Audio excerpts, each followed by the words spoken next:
just got your merch a while ago off my porch.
Ba ba ba ba ba ba.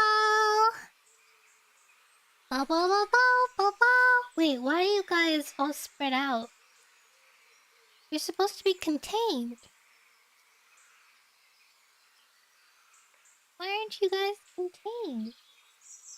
In the pop cup pen. Hello. Guys, today, well, I was yesterday and today, my brain is like the size of a pea or something. I'm like super. Woo! Hello, I'm super duper tired, but like mentally, not.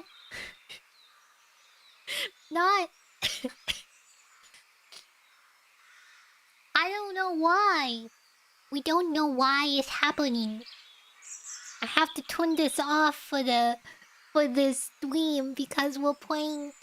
Well, we're not playing. We're reading, and I can't read with an uwu voice. That's too silly. That's too silly. Anyway, that's why I didn't stream yesterday. I was shutting down brain-wise. Boa, Lawa, what's this? Uwu, what's this? I don't know how to do the the ooh voice. I guess to be fair, today my voice is very white, so it fits. It fits the ooh voice. Oh whoa, oh whoa, ooh woo woo, a boo woo. Okay, I gotta hide this. Wait, I didn't. Did the timer start? I don't know if the timer started. I guess I don't think it started. So I gotta.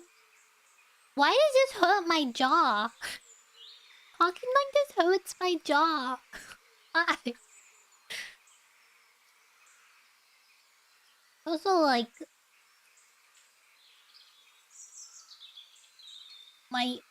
I'm not swallowing all my saliva, so my mouth is wet. It's weird. I think I need Suibot to make a timer. Suibot. Ooh woo. Oh, it should. It should have. Why? Where was... Oh, wait. No. It didn't do it. Why didn't it do it? That's so sad. Jaw... Jawline reveal. Guys, I want my commissions, but they're not coming. They're supposed to be done by now, but they weren't here today. Or yesterday. Or the day before that. It was very sad.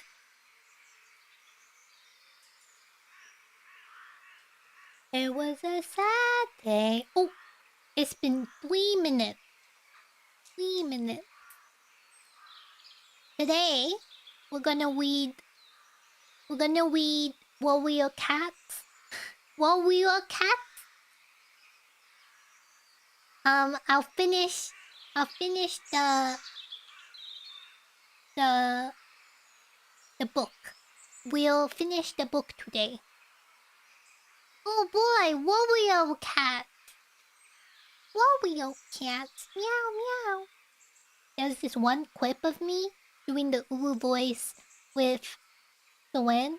I was trying to say, Ulu Serenity. I forget what I was saying, but it was funny. 4 minutes. It's been 4 minutes. Imagine if I just talked like this all the time.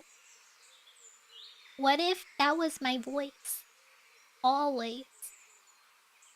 And it was... Would you get annoyed? Would you be sad? It hurts me. It hurts my jaw. I don't know why. Maybe because I have to use my tongue in a weird way. I have to use my tongue. I have the power to do anything. I will never be mad. Oh, that's so nice of you. You're so sweet. You're so kind. Okay, it's been 5 minutes. I kind of feel like my voice sounds like it's sick. I'm worried that it was the Benadryl that I took yesterday, but like, what if it isn't? Hi, Kiki! I'm Rem and I'm sleepy. That's me, I'm Ren. I'm Rem and I'm sleepy. I played Deadlock today, and there was this Victor. And she was so evil and mean. He was when we were losing, like when our god or whatever was getting beaten up, he came into our spawn base and he was surviving the like attacking of it. But I didn't play Deadlock with you. Was that you, Pride? Were you the one doing that? You were going in the spawn point and trying to beat us up while we were at spawn. And then you died, but then because you're Victor, you resurrected, and then you killed us, and then you came back to life. And then you were still in spawn, and then you were still killing us. Even his teammates were like, I feel like this is illegal to watch. Yeah, not cool, Pride. Not cool. Charging them out is even... That's a real Victor moment. I like when Lash can grab them all. I realized that Lash's ult, if he's able to grab you all during an urn, he can like throw you away. Also, have you guys noticed that the NPCs, like the characters' voice lines, when they're saying the urn, they say jar? Has it always been that? Or did they change it? Like, they've got the jar, or the jar is here. Was it a jar before? Or did they change it? A jar?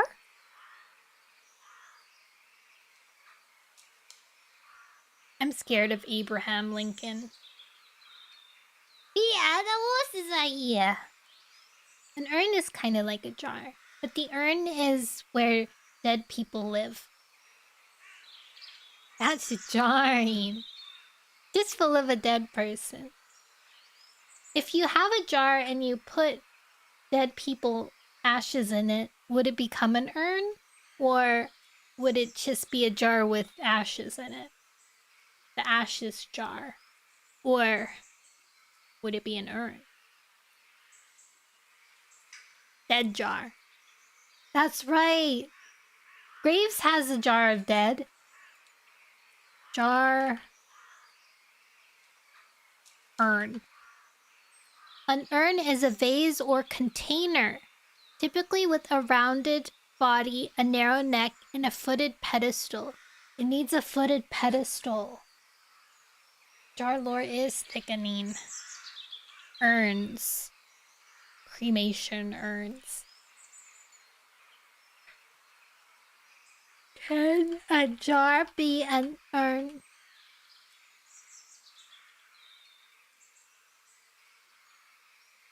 Is this a joke? The AI... Is AI making fun of me? I accidentally wrote jar wrong. I wrote J-H-A-R because I was writing fast. And then the AI overview said, yes, a jar, often spelled J-H-A-R. Is that real? Or is he just like... Is that just a common... Is that just a common typo that people do?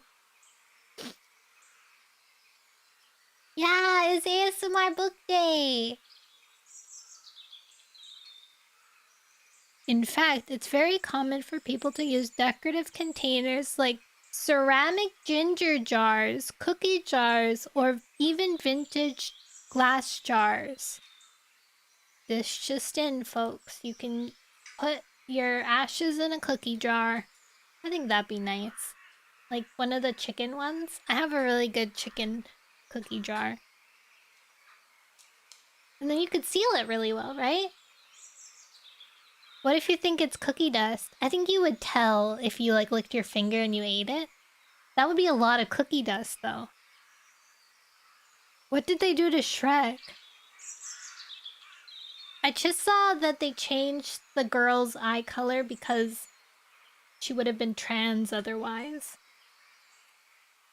Imagine your ashes in a coffee can. I think that would happen. Shrek 5. Teaser?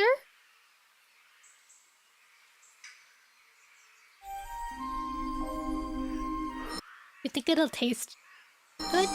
Había una vez un horrible ogro y un burro trastornado que I got the Spanish one. emprendieron el viaje a la mágica ciudad de mucho más lejano. ¡No manches! ¡Ya viene! ¡Una nueva aventura! ¿Sabes qué significa? Me voy a tunear, me voy a poner bien mamé. Voy a hacer crossfit, ayuno intermitente y sentadillas para las pompis. No digas burradas. En otras palabras...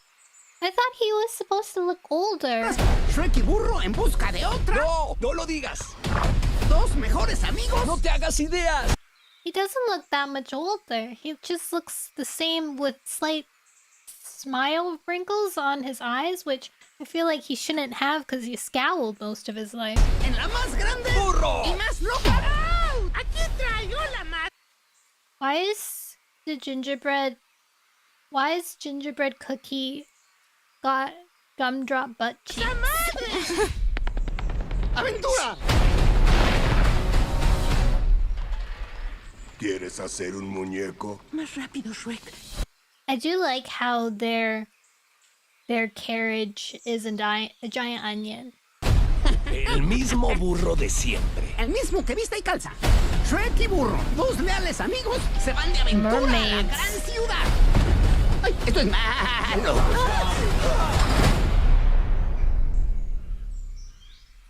Baby, come back.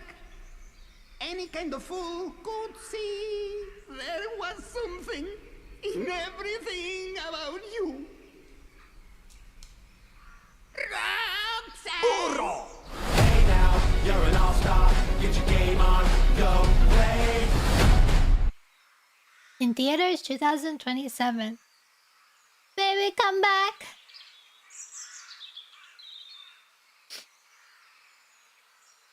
We didn't really, I mean, to be fair, it was in Spanish, so I didn't understand what they were saying. But I couldn't grasp what it was about based off of this trailer. It kind of looked like they were going to Happily Ever After, except it was trashed. And then at one point, Fiona was riding on a broomstick, and then there was a bunch of mermaids swimming next to her. I think she was on a broomstick.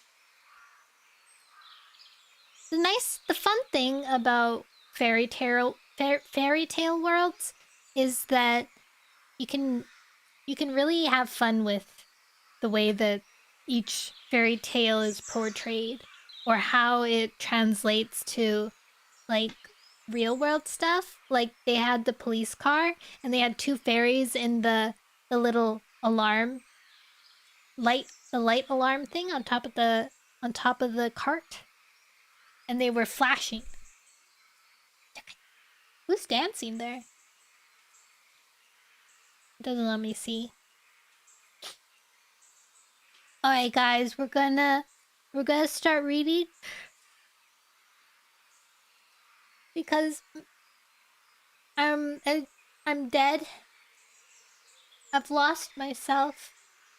And the faster that we read, then the more I'm successful. I am alive, but I'm like a zombie, which is funny because I just started reading a fic about zombies. I'm beautiful, thank you. Yeah, I want to know why the cookie gingerbread man has gumdrop butts. If before he said he had gumdrop buttons, now he's got gumdrop butts. We should be able to finish this relatively quickly, I think. There's 24 chapters, I think. And we're on chapter 19. So we should be able to finish it relative ease. Hopefully my voice doesn't disappear. Because even though I haven't been talking, maybe it's because I haven't been talking.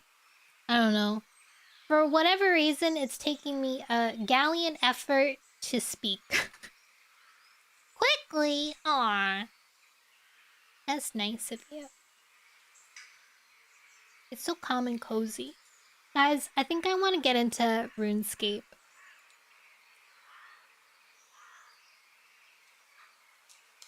Should I get into the old RuneScape or the new RuneScape? Probably the new one, right?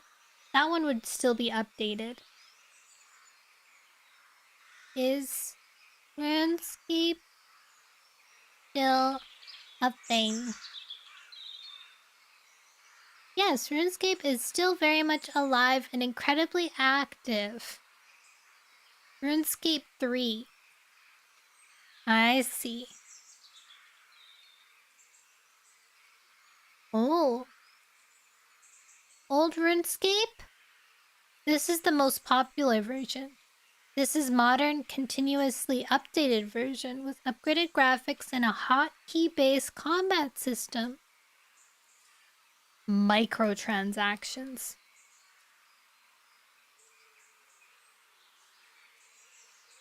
Would you play the old version? I think I would play the new version. RuneScape Dragon Wilds? There's a new one. Survival-based adventure. Buy now. Oh, you have to buy it. I don't want to do that. Release date trailer.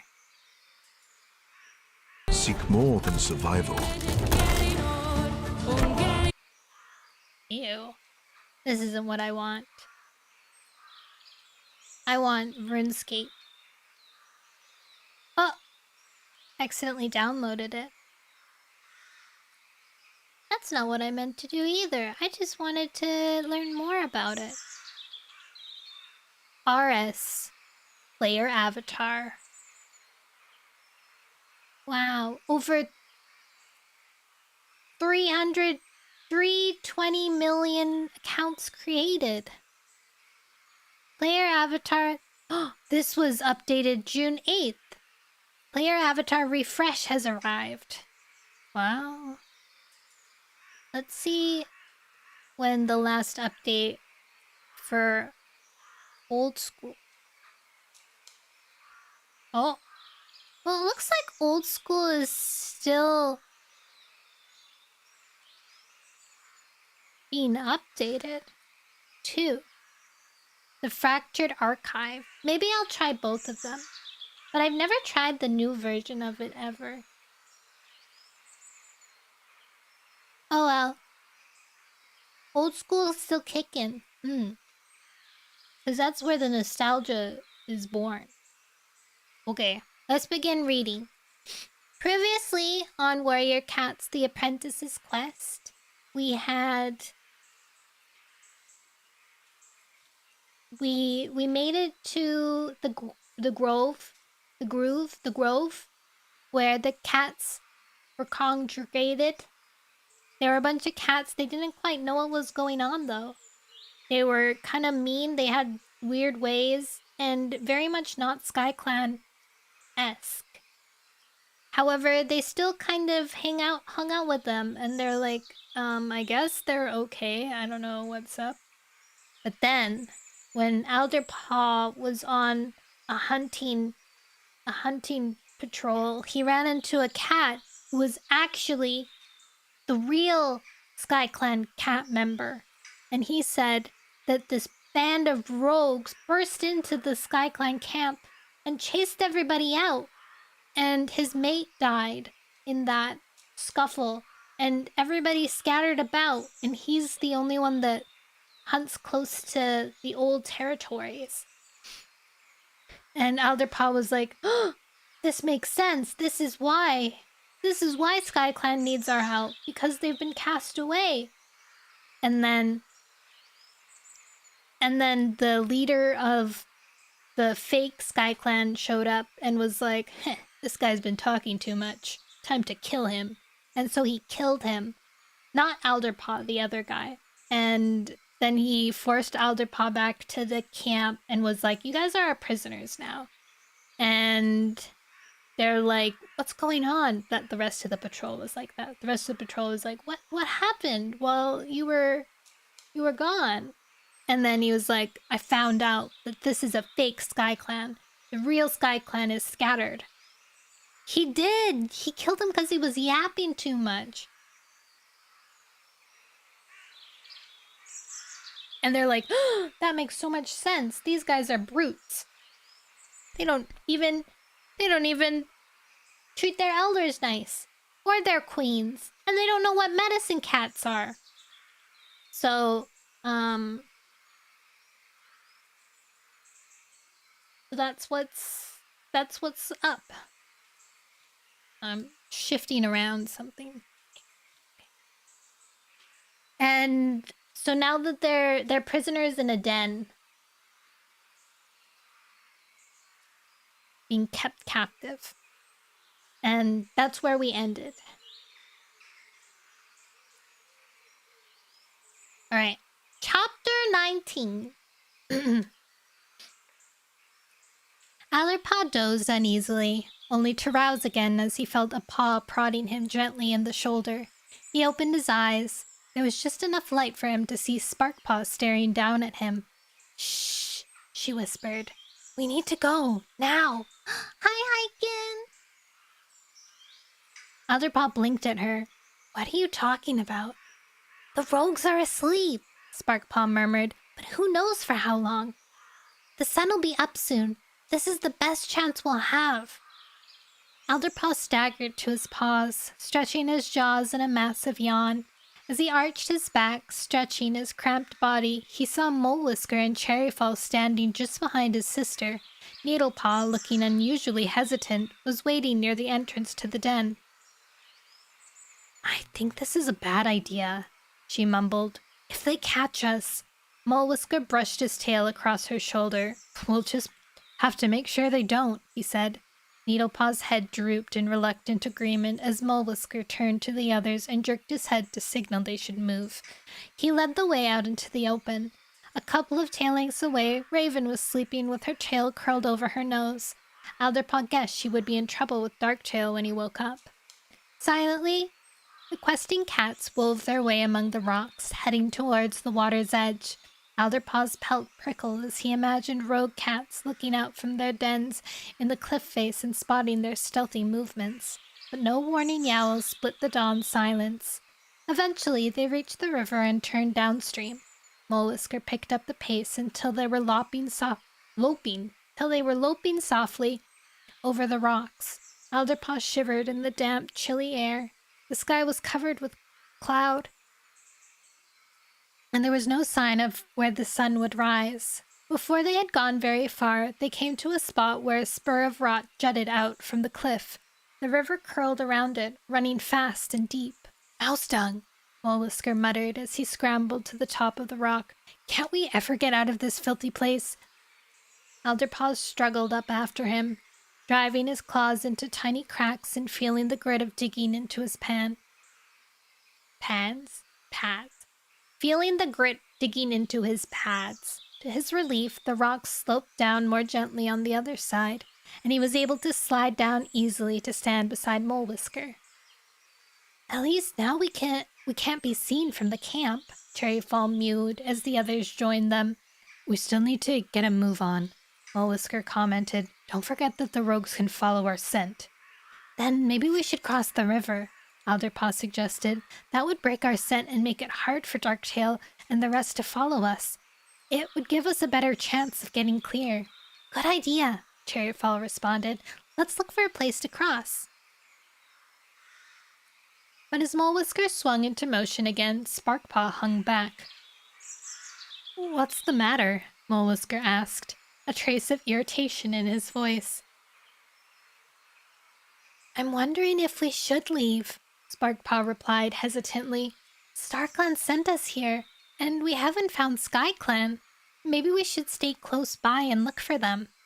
"We can't help SkyClan now," Alderpaw responded grimly, even though he admired his littermate for her courage in making the suggestion. "We have no idea where they've gone, and if we try to stay in the woods, Darktail and his rogues will surely find us. Maybe when we get home, Bramblestar will have some idea of what we can do to help SkyClan, but this quest..." He paused, willing his voice not to shake. "This quest is a failure. The best we can do is get home safely." "He's right," Cherryfall meowed, touching her apprentice sympathetically on her shoulder. "We did everything we could, but we can't save SkyClan right now." Sparkpaw sighed, nodding. "I guess so." Mole Whisker took the lead again, padding along the edge of the river. Alderpaw looked out for a place where it would be safe to cross. But it was still too dark to tell how deep the water was, and it was rushing past quickly, a tumbling current that could easily sweep a cat away. "RiverClan cats can swim," he thought with a shudder, "but we're not RiverClan cats, and I don't want to try it." There are trees further downstream, Sparkpaw pointed out, as if she shared her brother's thoughts.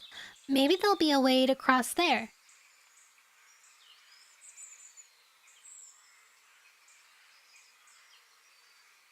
Cherryfall gave a brisk nod. Good idea. Let's hurry. The sun will be up soon, and the rogues will be waking. She set off, bounding towards the trees, and the others followed. The first trees they reached were small and spindly, and too far away from the water to be any help in crossing. Alderpaw had hoped for a fallen tree trunk like the one that the clans used to cross the lake for gatherings, but the only log he spotted was wedged at an angle into the bank, the far end jutting out into the current. A little further on, bigger trees began to appear, interspersed by bushes. This would be a good place to hunt, Sparkpaw panted as she hurried along beside her brother. No time, Alderpaw gasped in response. My belly feels so empty, Sparkpaw complained. I wish... Look, over here! Cherryfall's voice interrupted Sparkpaw. She ran up to a tree that was leaning towards the river. Its long branches hung over the water, stretching almost as far as the opposite side. This is perfect!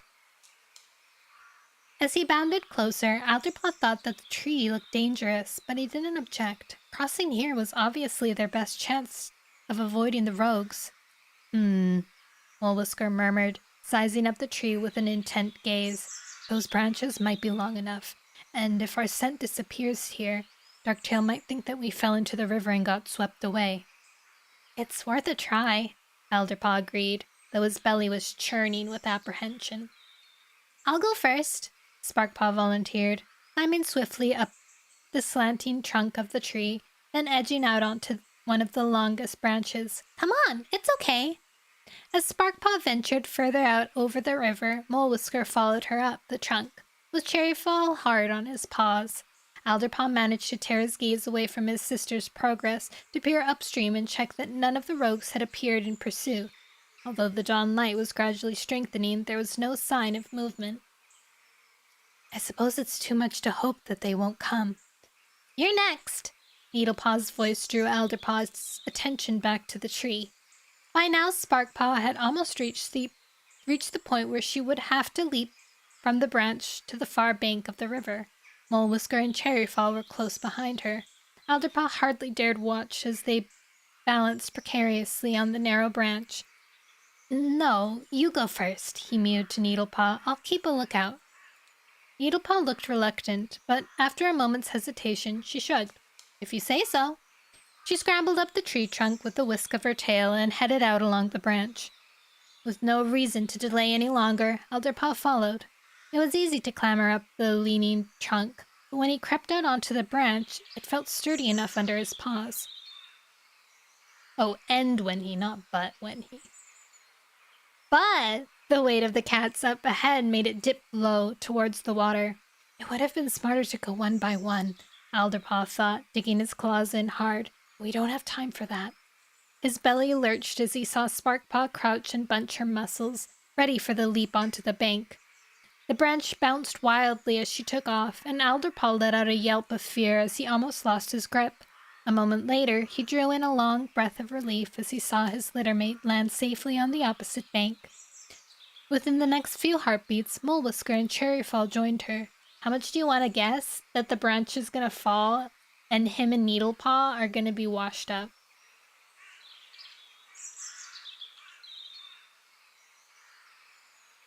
And then it becomes a quest with only him and Needlepaw.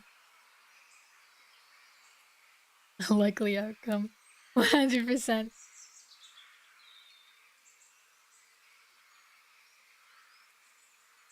That would be crazy! Just ahead of Alderpaw, Needlepaw edged forward, a mouse length at a time, then halted, gripping the branch grimly with her claws. The branch was tipping and bending dangerously under her weight.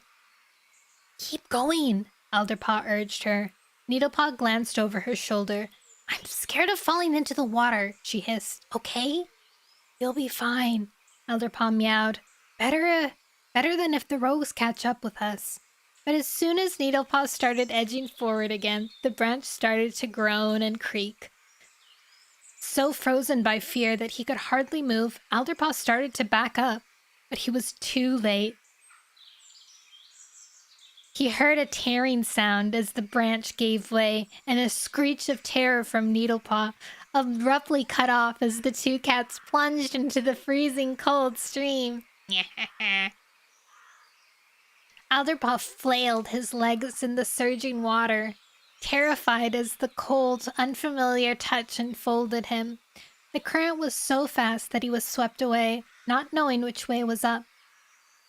A heavy, rushing pressure filled his ears, and when he tried to open his eyes, he was blinded by dark water. Desperately, he kicked and kicked, pain growing in his chest until he thought he would lose consciousness. Then his head broke to the surface. Gratefully, he took a gulp of air and thrashed his legs with the flow of the current to keep himself afloat. He glanced around to see if he could spot Needlepaw, but there was no sign of her. It's still too dark to see much, he thought, hoping that she was somewhere near him in this chaos of water.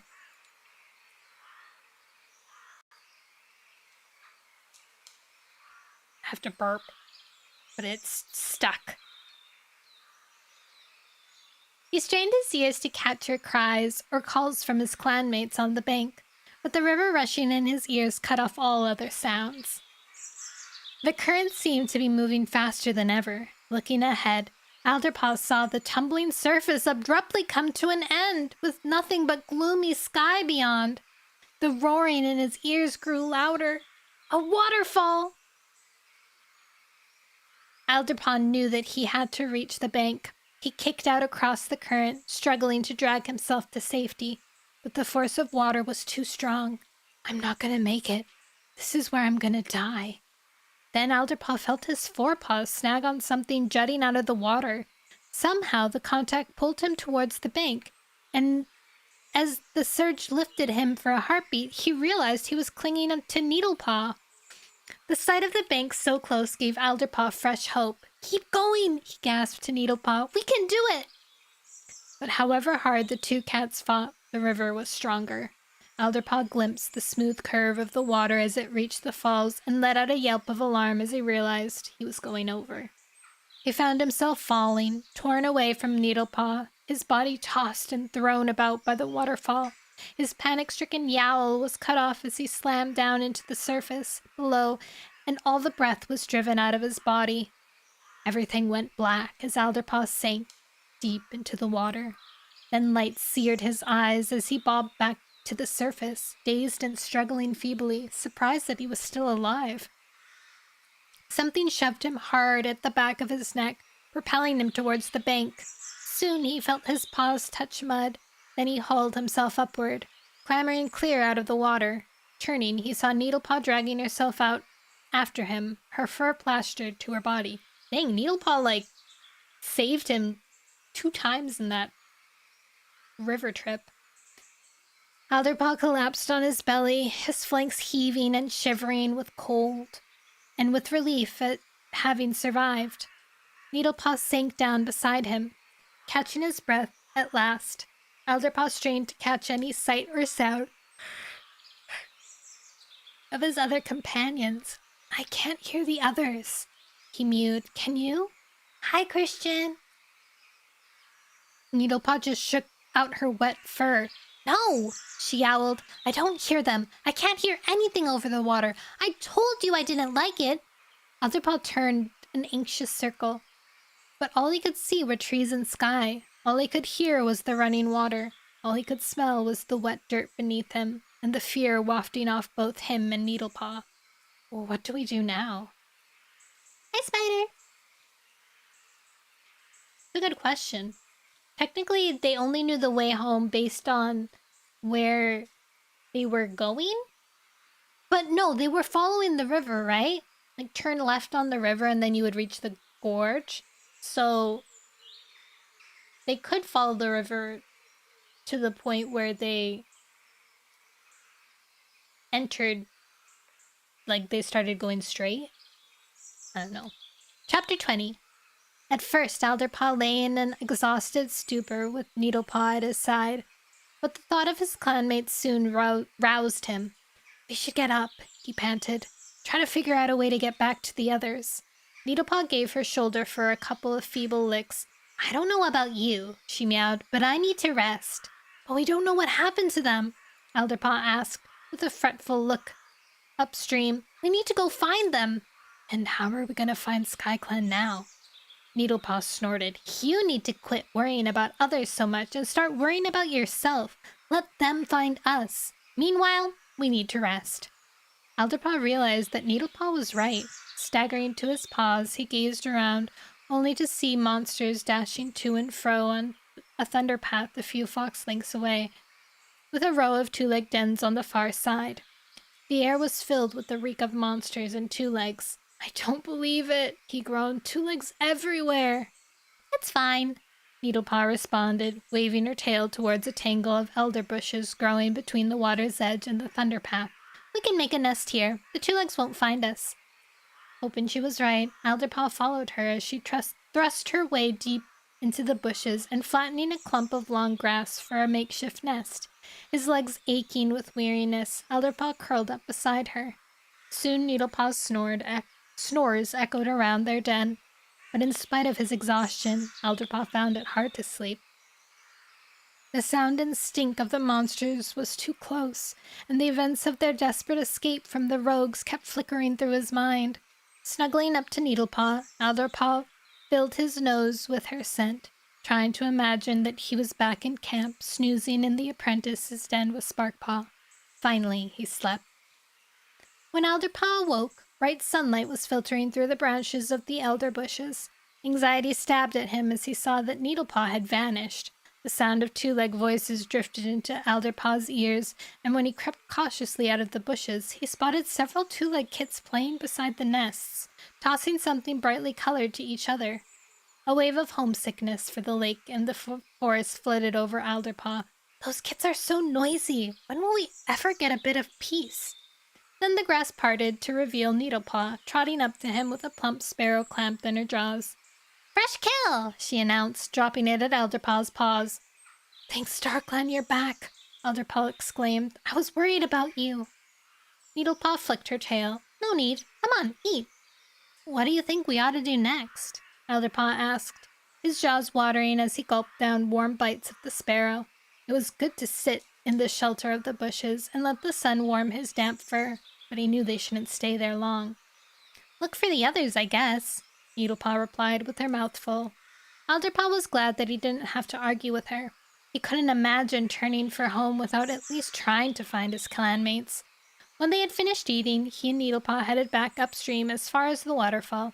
I guess we have to go this way, he muttered, gazing up at the moss-covered rocks that jutted from the cliff face beside the cascading water.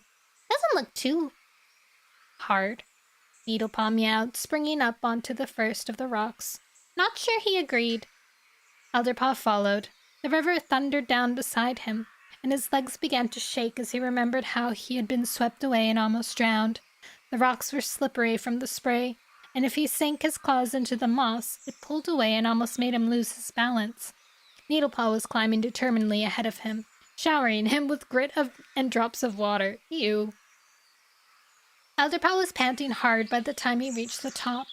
He would have liked to rest again, but urgency gave strength to his paws as he thought about his clanmates. He and Needlepaw trudged on beside the stream, now and again calling out to their friends and casting back and forth as they tried to pick up their scent. Elderpaw began to grow discouraged as they drew closer to the gorge again. Maybe the rogues recaptured them. They could all be dead by now. Hey! Needlepaw exclaimed at last, pausing to taste the air among the roots of an elm tree that grew closer to the waterside. Over here! Elderpaw padded over to join her and sniffed into the leaf-lined hollow made by the roots. He could discern the scents of all three of his clanmates. They must have stopped here to rest, he mewed, his voice shaking with relief. Sparkpaw! Mole Whisker! Cherryfall! He called, hoping that they might still be within earshot, but no cat replied. I'll tell you something, Needlepaw murmured, concentrating hard as she followed the scents away from the tree. They were traveling downstream. I'll bet you a moon of dawn patrols they were looking for us. Elderpaw's heart began to thump with excitement. Then did we pass them on the way? I don't see how we could have. Needlepaw looked puzzled for a moment. Anyway, Otherpaw went on, energy surging back into his paws. All we have to do is follow their scent. Come on. And climb back down that StarClan-cursed waterfall? Needlepaw groaned as she followed him. The scent trail led downstream, sometimes by the waterside, sometimes ranging further away. Now and again, individual scents split off from the main trail, but they always joined it again. They're searching for us, Needlepaw mewed. I can't think how we missed them. But when they reached the bushes near the two-leg dens where they had curled up to rest, they found that the scent trail led onward, past their makeshift den and along the grass between the river and the thunder path. I don't believe it, Needlepaw snarled with a lash of her tail. They missed us. They must have walked straight past while we were asleep. Alderpaw bit back a growl of frustration. We were so wet. The water would have washed out our scent, he meowed. And all these two-leg scents don't help. But it's not so bad. At least we know that they're alive, and they haven't been recaptured by Darktail. All we have to do is follow them. But when he and Needlepaw headed downstream, they found it wasn't as easy as that. There were so many conflicting reeks of two-legs and monsters covering the scent trail. Finally, they came to a place where Alderpaw guessed that a monster must have stopped, leaving splashes of something dark and foul-smelling on the grass. Ew. The cat's scent was completely swamped, and they couldn't pick it up again on the other side. We've lost them. Alderpaw mewed. They probably think we drowned, Needlepaw responded in a tiny voice. Who knows where they went after this? They must still be following the river, Alderpaw pointed out. Where else is there for them to go? There's no way of crossing here. Maybe. Needlepaw seemed unusually despondent. But what if we're wrong? What if we never find them? Alderpaw swallowed hard. Then we have to find our own way back to camp from here, he started, trying to sound confident. If they give up looking for us, that's where they'll go. Glancing around, Alderpaw realized that he had no idea where they were. They had approached the gorge from the opposite bank, and everything looked different from where he was standing now. He wasn't even certain if they'd been swept past the point where they had first come upon the river. We have to cross back to the other side, he meowed, and then head towards the setting sun. That's a bit vague, Needlepaw pointed out with a sniff. We could completely miss the lake and the clan territories. And don't even think about swimming across the river, because I'm not going to. No cat asked you to. Alderpaw meowed mildly. We'll head downstream on this side to start with, and maybe there'll be a fallen tree or something where we can cross. We might even catch up with the others if we're lucky. Needlepaw let out a snort. We could use a little bit of luck. By this time, the sun was starting to go down, casting scarlet light over the river. Alderpaw realized they would soon have to look for somewhere to spend the night. At least we're far from those two-leg dens, he thought. Soon the thunderpath veered away from the river, so that a grassy stretch of ground opened up, dotted here and there with clumps of bushes. This would be a good place to rest, Alderpaw meowed, stretching his jaws in a yawn. Any chance of prey? Needlepaw perked up at the thought of hunting. Just watch me. She disappeared into the nearest bushes and returned a few moments later with the limp body of a blackbird dangling from her jaws. Meanwhile, Alderpaw found a sheltered hollow underneath the branches of a hazel bush and scrapped together some dead leaves to make a nest. As he ate his share of the fresh kill, he realized how exhausted he was. Not even his worries about finding his way home were enough to keep him from falling into a deep sleep. StarClan still did not visit him in his dreams. For 3 more sunrises! Holy!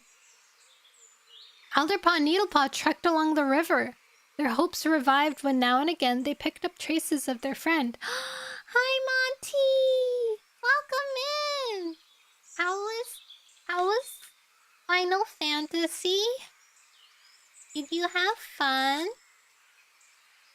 I'm tired today, so my voice is a little funny wonky. Waifu Wednesday.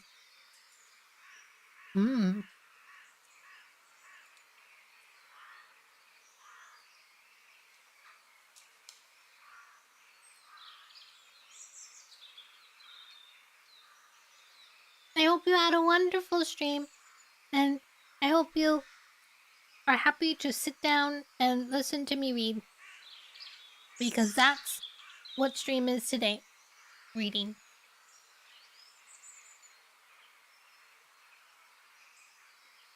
So how did all of you escape the Pop Cub pen? Why are you guys everywhere?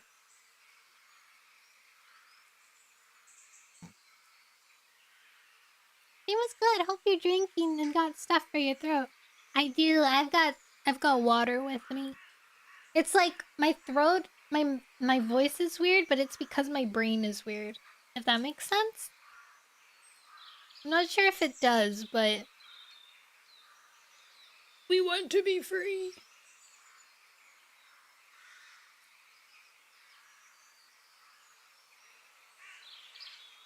And okay, 3 more sunrises. It's been 3 whole days. 3 more sunrises. Alderpaw and Needlepaw trekked along the river. Their hopes revived when now and again they picked up traces of their friend's scent and knew that they were still following in their paw steps. The river rolled on, wider and stronger now. There was nowhere safe for the cats to cross.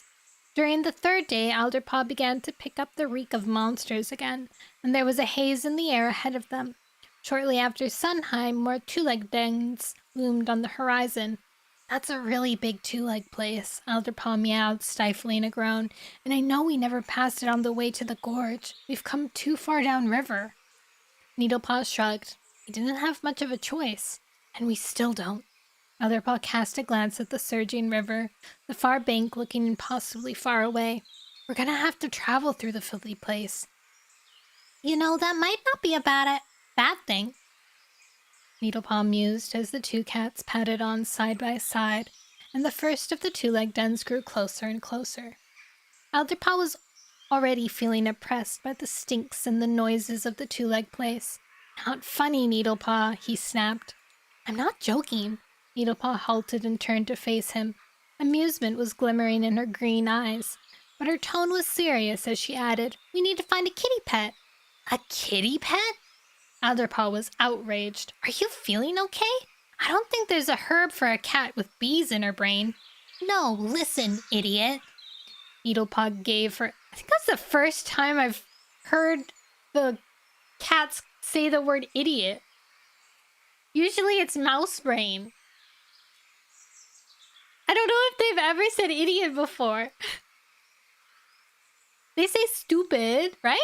Do they say stupid? I think they say stupid, but I don't think I know idiot. Baka! Not very immersive. Yeah, where's my mouse brain?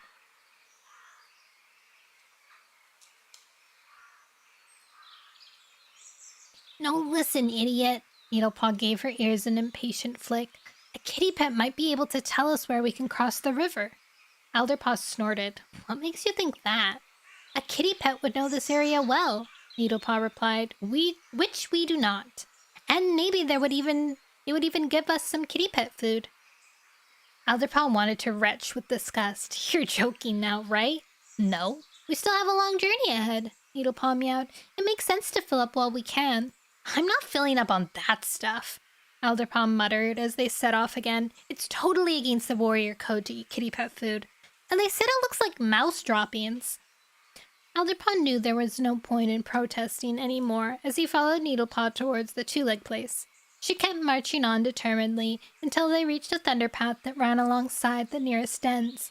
Needlepaw halted, glancing up and down for monsters, then stretched out a paw and rested it gently on the hard black surface of the thunder path. What are you doing? Alderpaw asked. Feeling for vibrations, Needlepaw replied. Monsters are so huge, you can feel them coming before you even see them. That's useful, Alderpaw murmured. He had never seen Needlepaw do that before, but then Sandstorm and then Mole Whisker and Cherryfall had taken the lead when they'd crossed thunder paths on the outward journey. I wonder how much wandering Needlepaw has done on her own before this.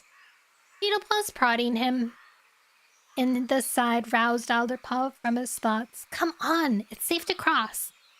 Alderpaw felt more and more uneasy as he bounded across the thunder path behind Needlepaw and followed her as she plunged deep into the network of two-legged dens. It's like she owns the place, he thought. How can she stand getting so close to Two Legs? They might even pick us up and stroke us. How much do you want to bet as well? Needlepaw probably has visited Two Legs quite frequently. Probably eats their food. Loud paw moment.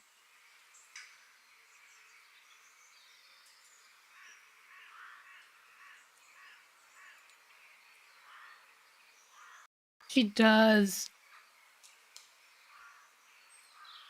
Hi, Bush. Thank you for the follow.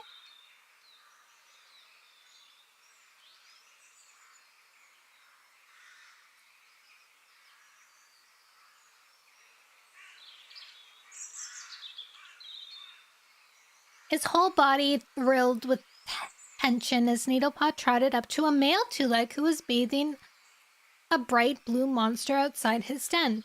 Showing no fear at all, she rubbed up against the Two-Leg's leg and let out a friendly little trill. Before the Two-Leg could make a grab, Alderpaw dashed up and gave Needlepaw a shove, pushing her until they were well away. What are you doing? Do you want him to feed you to his monster? Don't be stupid, Needlepaw retorted. Thank you for the hydrate. Do need some hydrating.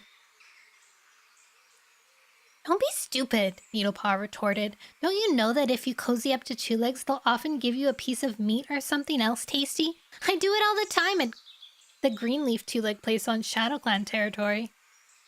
Hi, Fred.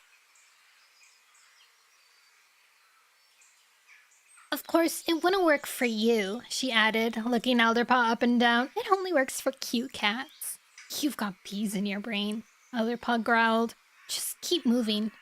Looking smug, Needlepaw strode on again, her tail waving high in the air. To Alderpaw's relief, as soon as they rounded the next corner, they spotted a kitty pet.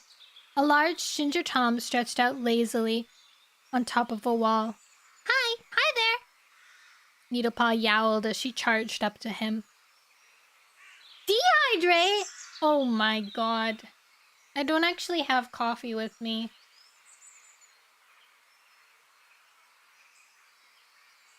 So you gotta double hydrate instead. Ah!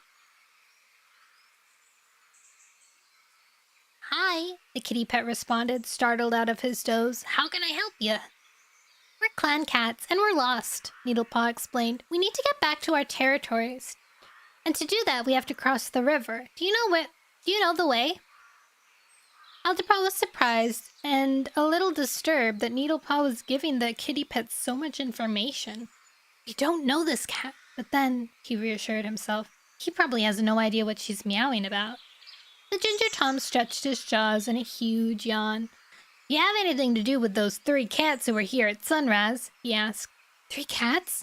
Alderpaw pressed forward urgently. A cream and brown tom, a ginger she-cat, and a younger tabby? Orange tabby? The kitty pet nodded. That's them. They were really upset. They said they'd lost 2 young cats. Wonderful relief surged over Alderpaw. Did they say where they were going? You're the cats they lost, right? The kitty pet's eyes were full of sympathetic interest. They were looking for a place, too, to cross the river. And did you tell them? Needlepaw asked. Right down there. The ginger tom pointed out with his tail to a narrow alley that led between 2 rows of two-leg dens. That brings you back to the river. A little way downstream, there's a bridge. A 2-leg bridge? Alderpaw asked doubtfully. Of course a 2-leg bridge, mouse brain. Needlepaw gave Alderpaw an irritated shove. We've dealt with those before. Thanks, she added, looking up at the kitty pet again. Anytime, the kitty pet responded with another yawn. Alderpaw was beginning to turn away when another thought struck him. You haven't seen another, bigger group of cats traveling through here? He asked the kitty pet. It would have been a while ago. The kitty pet shook his head. Sorry, no. So SkyClan didn't come this way. Thanks anyways, Alderpaw mewed, his last hope dying of finding the lost clan. Again, he was turning to leave, but Needlepaw didn't seem keen to follow. Before we go, she began, could you help us out with some food? We're really hungry. Sure. The Ginger Tom rose to his paws and stretched. Follow the wall along the opening. I'll meet you there. With that, he leaped down from his perch and disappeared. What a nice cat. Needlepaw bounded eagerly alongside the wall, and Alderpaw followed reluctantly. The kitty pet was waiting for them beside a piece of fence made of something shiny and hard, with wide gaps between the bars. Needlepaw and Alderpaw slipped through. In front of them was a rough, pebbly surface, and beyond it, a stretch of grass surrounded by bushes and bright two-legged flowers. Beyond that rose the walls of the two-leg den. Alderpaw's fur began to bristle at the thought of actually standing on two-leg territory. Food's in here, the kitty pet meowed, pointing with his tail. Turning in that direction, Alderpaw's pelt bushed up in horror. The kitty pet was pointing to a small den at the end of the pebbly path. A monster was crouching in the opening. You can't go in there, he gasped to Needlepaw, who was already heading for the small den with the kitty pet at her side. The monster's asleep, Needlepaw replied nonchalantly. And to be honest, don't tell them Beck and Cat. I'm kind of curious to taste kitty pet food. But what if...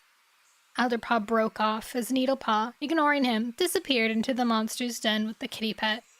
He didn't attempt to follow. No cat is going to catch me eating kitty pet food.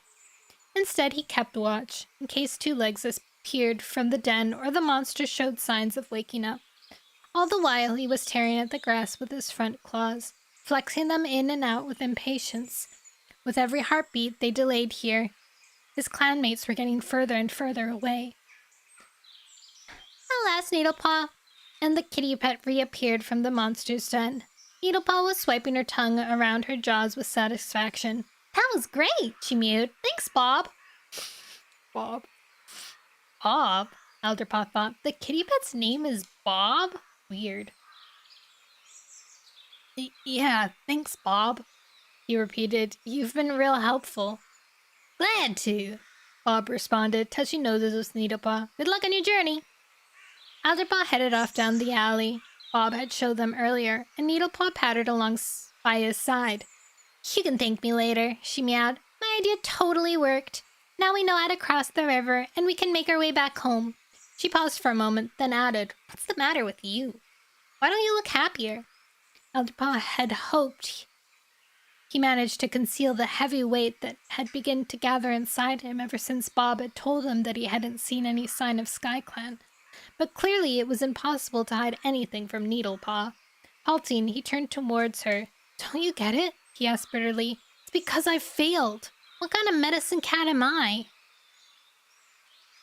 Classic Bob.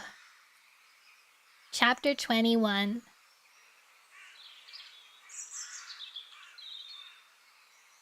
Needlepaw looked puzzled. What do you mean? She asked. You know what I mean.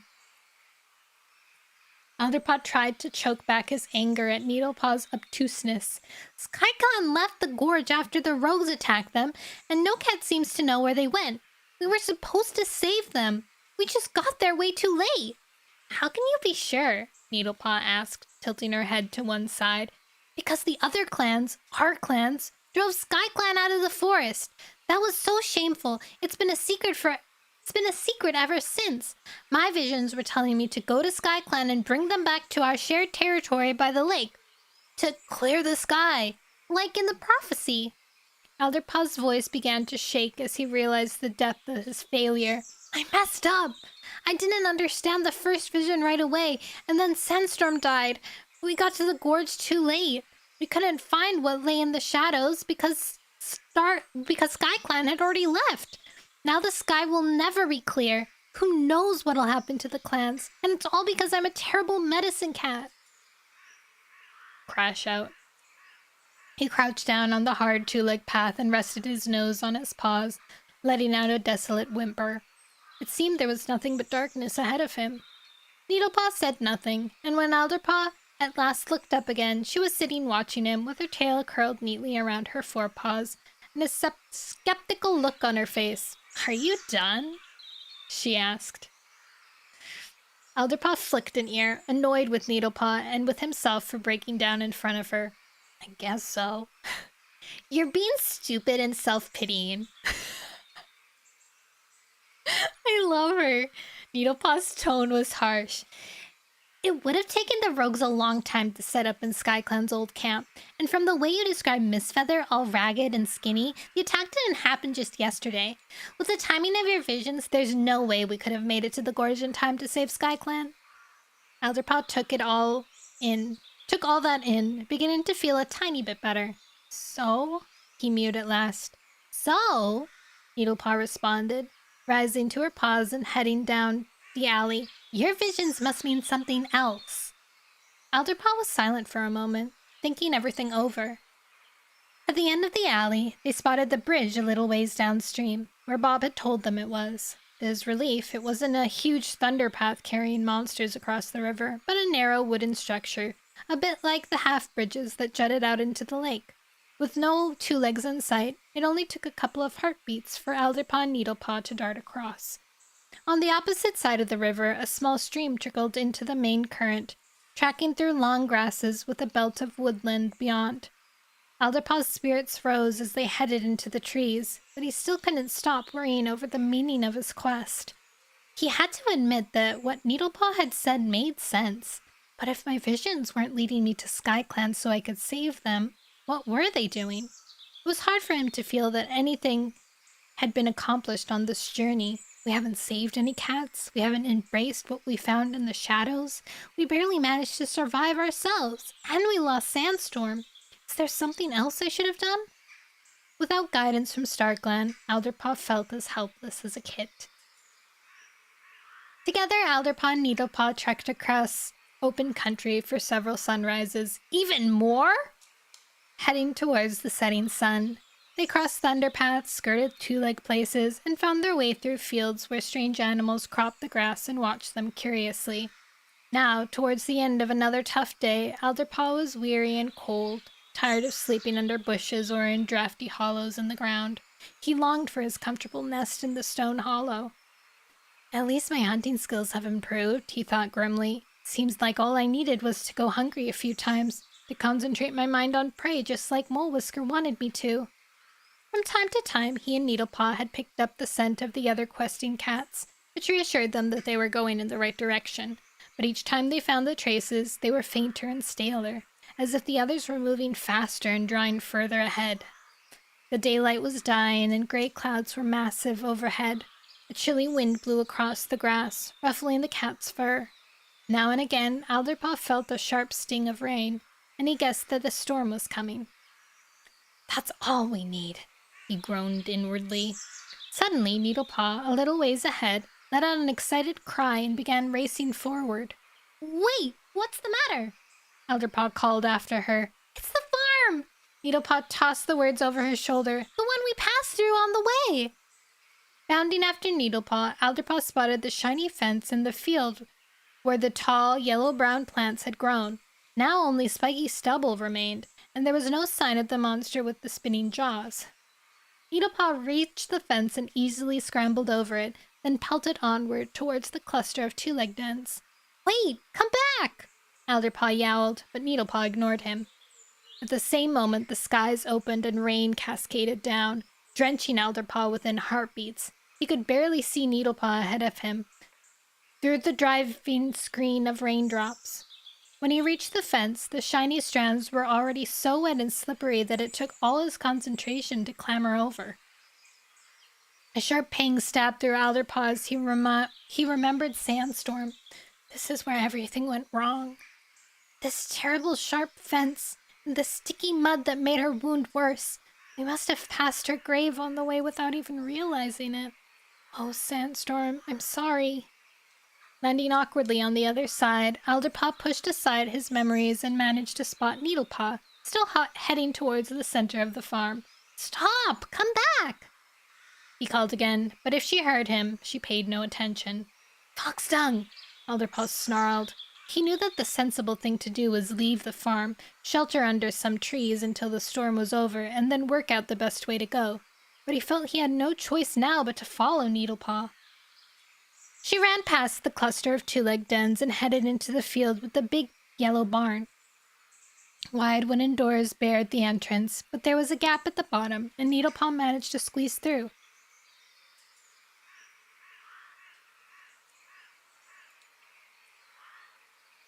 Growling with annoyance, Alderpaw flattened himself to the muddy ground and dragged himself through after her, the bottom of the door scraping his back fur. Staggering to his paws, Alderpaw looked around. The huge barn was divided into sections of wooden barriers, and he sniffed when he saw the horses were standing in 2 of them. "Needlepaw, watch out!" he called, then realized that long tendrils were tethering the horses in place. "Thanks, StarClan. There's no way they'd get to us." Needlepaw ran into one of the empty sections, then popped her head out and beckoned Alderpaw with a flick of her ears. "Come on, Mousebrain!" Alderpaw followed her. Inside the section, the barn floor was covered by dry stalks that reminded him of the yellow-brown plants in the field. A warm animal smell filled the air. The scent of horses was strongest, but Alderpaw detected mice too. "Why did you come in here?" he asked Needlepaw, anger still surging inside him. "Haven't you learned anything? 2 legs are dangerous." Needlepaw settled down among the spiky stalks and began to groom herself. "I never want to live with 2 legs," she mewed between strokes of her tongue. "But they do have nice warm dens and loads of food. Would you rather be outside in the rain right now?" Listening to the rain battering down on the roof, Alderpaw had to admit that the annoying she-cat had a point. Letting out a sigh, he sank down into the stalks beside her. "We can leave when the rain stops," Needlepaw pointed out. "For now, we've got a safe place to rest and plenty of mice to eat." Abandoning her grooming, she sprang to her paws and dived into a heap of stalks. Heartbeats later, she emerged again with bits of the stalks all over her fur and the body of a plump mouse gripped firmly in her jaws. "This is for you," she meowed, dropping the prey in front of Alderpaw. "Just to say sorry for not listening to you out in the rain." When did Needlepaw ever listen to any cat? Alderpaw reflected, shaking his head. "Thanks," he told her, and sank his teeth into the warm prey. Needlepaw caught another mouse for herself and settled down to eat it beside Alderpaw. Gradually, Alderpaw managed to relax. The warmth, his full belly, and the repetitive sound of the rain outside soon lulled him into sleep. "It's good to see you." Alderpaw opened his eyes, aware at first of the glimmer of starlight on the surface of a pool and the soft splashing of water. They missed the S there, so it says plashing. Leaping to his paws, his heart beating wildly, he realized that he was standing beside the moon pool. Sandstorm stood beside him, her pale ginger pelt glowing with a frosty light and the sparkle of stars in her paws. She was purring, and her green eyes shone with love for Alderpaw. "Sandstorm!" Alderpaw breathed out. "I'm so happy to see you." As Sandstorm bent her head to touch her nose to his ear, Alderpaw couldn't help turning away. "It wasn't your fault," Sandstorm told him gently, as if she could hear his thoughts. "It was my time to go. I sensed when I decided to go with you to search for SkyClan that I might not survive the journey. You know," she added, her voice growing softer, "I never wanted to spend my last days as an elder sitting around in camp. I wanted to die doing something important, and your quest gave me the chance to relive a special memory with Firestar." "Are you and Firestar together now, in StarClan?" Alderpaw asked. "Yes, we are," Sandstorm purred. She sat down at the edge of the moon pool and beckoned with her tail for Alderpaw to join her. "Now," she continued, "tell me how your journey has gone. What have you learned?" Frustration welled up inside Alderpaw. "It's been terrible!" he burst out. "I don't think I've learned anything at all." When Sandstorm only waited, her green gaze fixed on him, he began to pour out the story of everything that had happened since she died. Finding Darktail and his cats in the gorge, discovering that they weren't the real SkyClan, and that SkyClan had been driven out, trying to decide what to do, then escaping from the camp and being washed down river with Needlepaw. "Please tell me what to do now," he finished. When Sandstorm didn't respond, Alderpaw let his head droop wretchedly. "I know I've made a complete mess of everything." "How?" Sandstorm asked. Alderpaw thought it was obvious. "I didn't get there in time. If we were meant to save SkyClan to clear the sky, now no cat can do that. I led every cat on this quest into great danger, and what have we accomplished? Nothing. I failed." Unable to even look at Sandstorm anymore, he let out a despairing whimper. A moment later, he felt her nuzzle his neck, and a sense of comfort spread through his body. He managed to look up. "Do you know the difference between you and Sparkpaw?" Sandstorm asked. Alderpaw couldn't see the point of the question. "What?" "Sparkpaw believes she's solved every problem," Sandstorm replied, affection glimmering in her eyes. "And you believe you've caused every problem. You're two sides of the same leaf. You haven't caused this problem," she went on. "You have not failed, and it is not too late to fulfill this quest. It will merely require a different path." "What do you mean?" Alderpaw asked, but even as he spoke the words, he felt himself being shaken. The starshine of the surface of the moon pool began to fade, and Sandstorm's shape faded with it. "Wait!" Alderpaw exclaimed. "What different path?" But he was already waking to find Needlepaw shaking his shoulder. "It stopped raining," she meowed. "I thought you'd want to know, since you're so eager to get home." Groggily, Alderpaw sat up. "Yeah, let's go home," he murmured. "But," he added silently to himself, "we'll need to follow a different path." Alderpaw and Needlepaw are SkyClan now! That's the plot twist!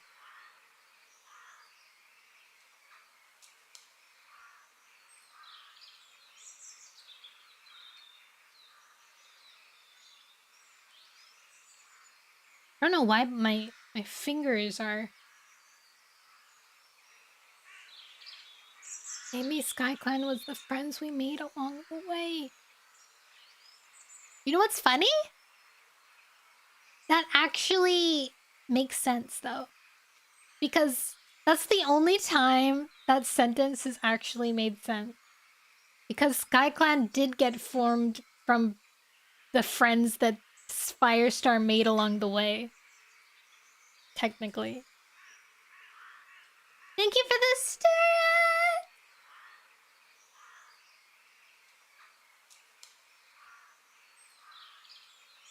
You're all paws! It's hot in my room. I gotta put on my fan.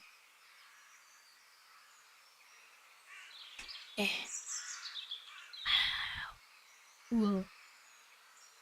Chapter 22. 2 more chapters! I guess 1, 2, 3. I guess like 3 chapters technically, because we haven't read chapter 22. Alderpaw and Needlepaw were approaching the first thunder path they had crossed after they left their territories so many days ago. Tired and sore-pawed, Alderpaw was struggling with mixed feelings at the thought of being so close to home. "I can't wait to get back to ShadowClan territory," Needlepaw mewed as she trotted along at his side. "I've missed my den so much, and..." "Won't you be in trouble with your clan?" Alderpaw asked. "What's your mentor gonna say?" "Apprentices aren't supposed to leave without permission." "I left in service of my clan, remember?" Needlepaw replied.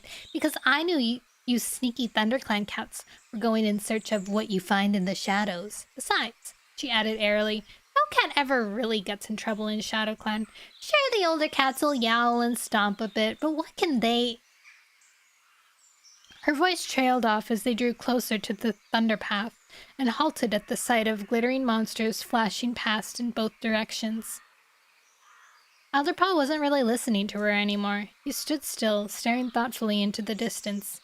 After a moment, Needlepaw prodded him. "What are you doing?" "Thinking." Needlepaw gave an exasperated snort. "Thinking about what?" "I'm not looking forward to getting home," Alderpaw replied with a sigh, "because that means the quest will be over, and I still don't know what it was about." "It was about embracing what you find in the shadows, right? And we didn't find it, but we found out a lot about it.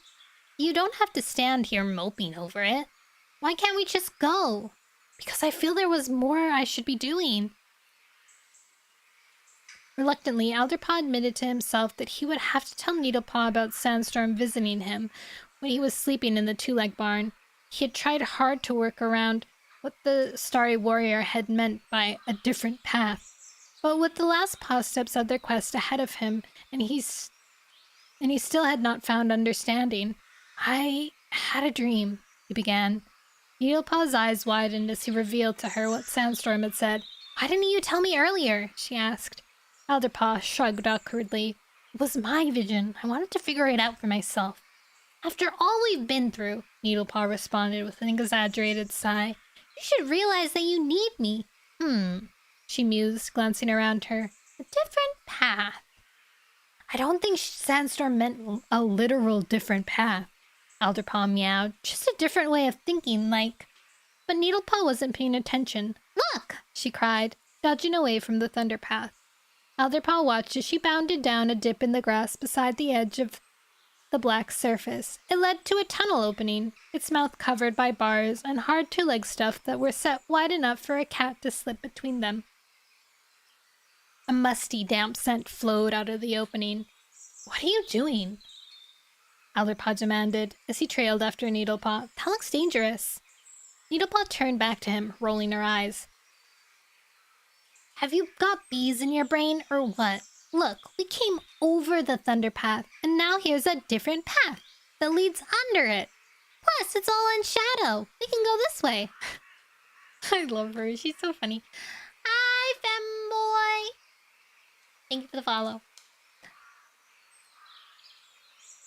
You're the one with bees in your brain, Alderpaw retorted. I know StarClan just wanted us to go through a tunnel. It's dark in there, and it smells weird. There could be anything lurking inside, and I can see water in the bottom of it. But there was no point in arguing. Needlepaw was already wriggling through the bars. You never listen to me! Alderpaw groaned, but the she-cat took no notice. Alderpaw sighed. This is where WindClan once hung out, in a drainage pipe. But the she-cat took no... Okay, Alderpaw sighed, glancing from the thunderpath to the tunnel and back again. The thunderpath wasn't as crowded with monsters as when they had crossed it before. He could ignore Needlepaw, head over the thunderpath, and let her fend for herself. After all, she's not a part of my clan. She's not even supposed to be on this quest. But even while the arguments passed through his head, he knew there was no point to them. He was following Needlepaw into the tunnel. The stench caught him in the throat as he squeezed through the bars, and it was hard to stop himself from retching.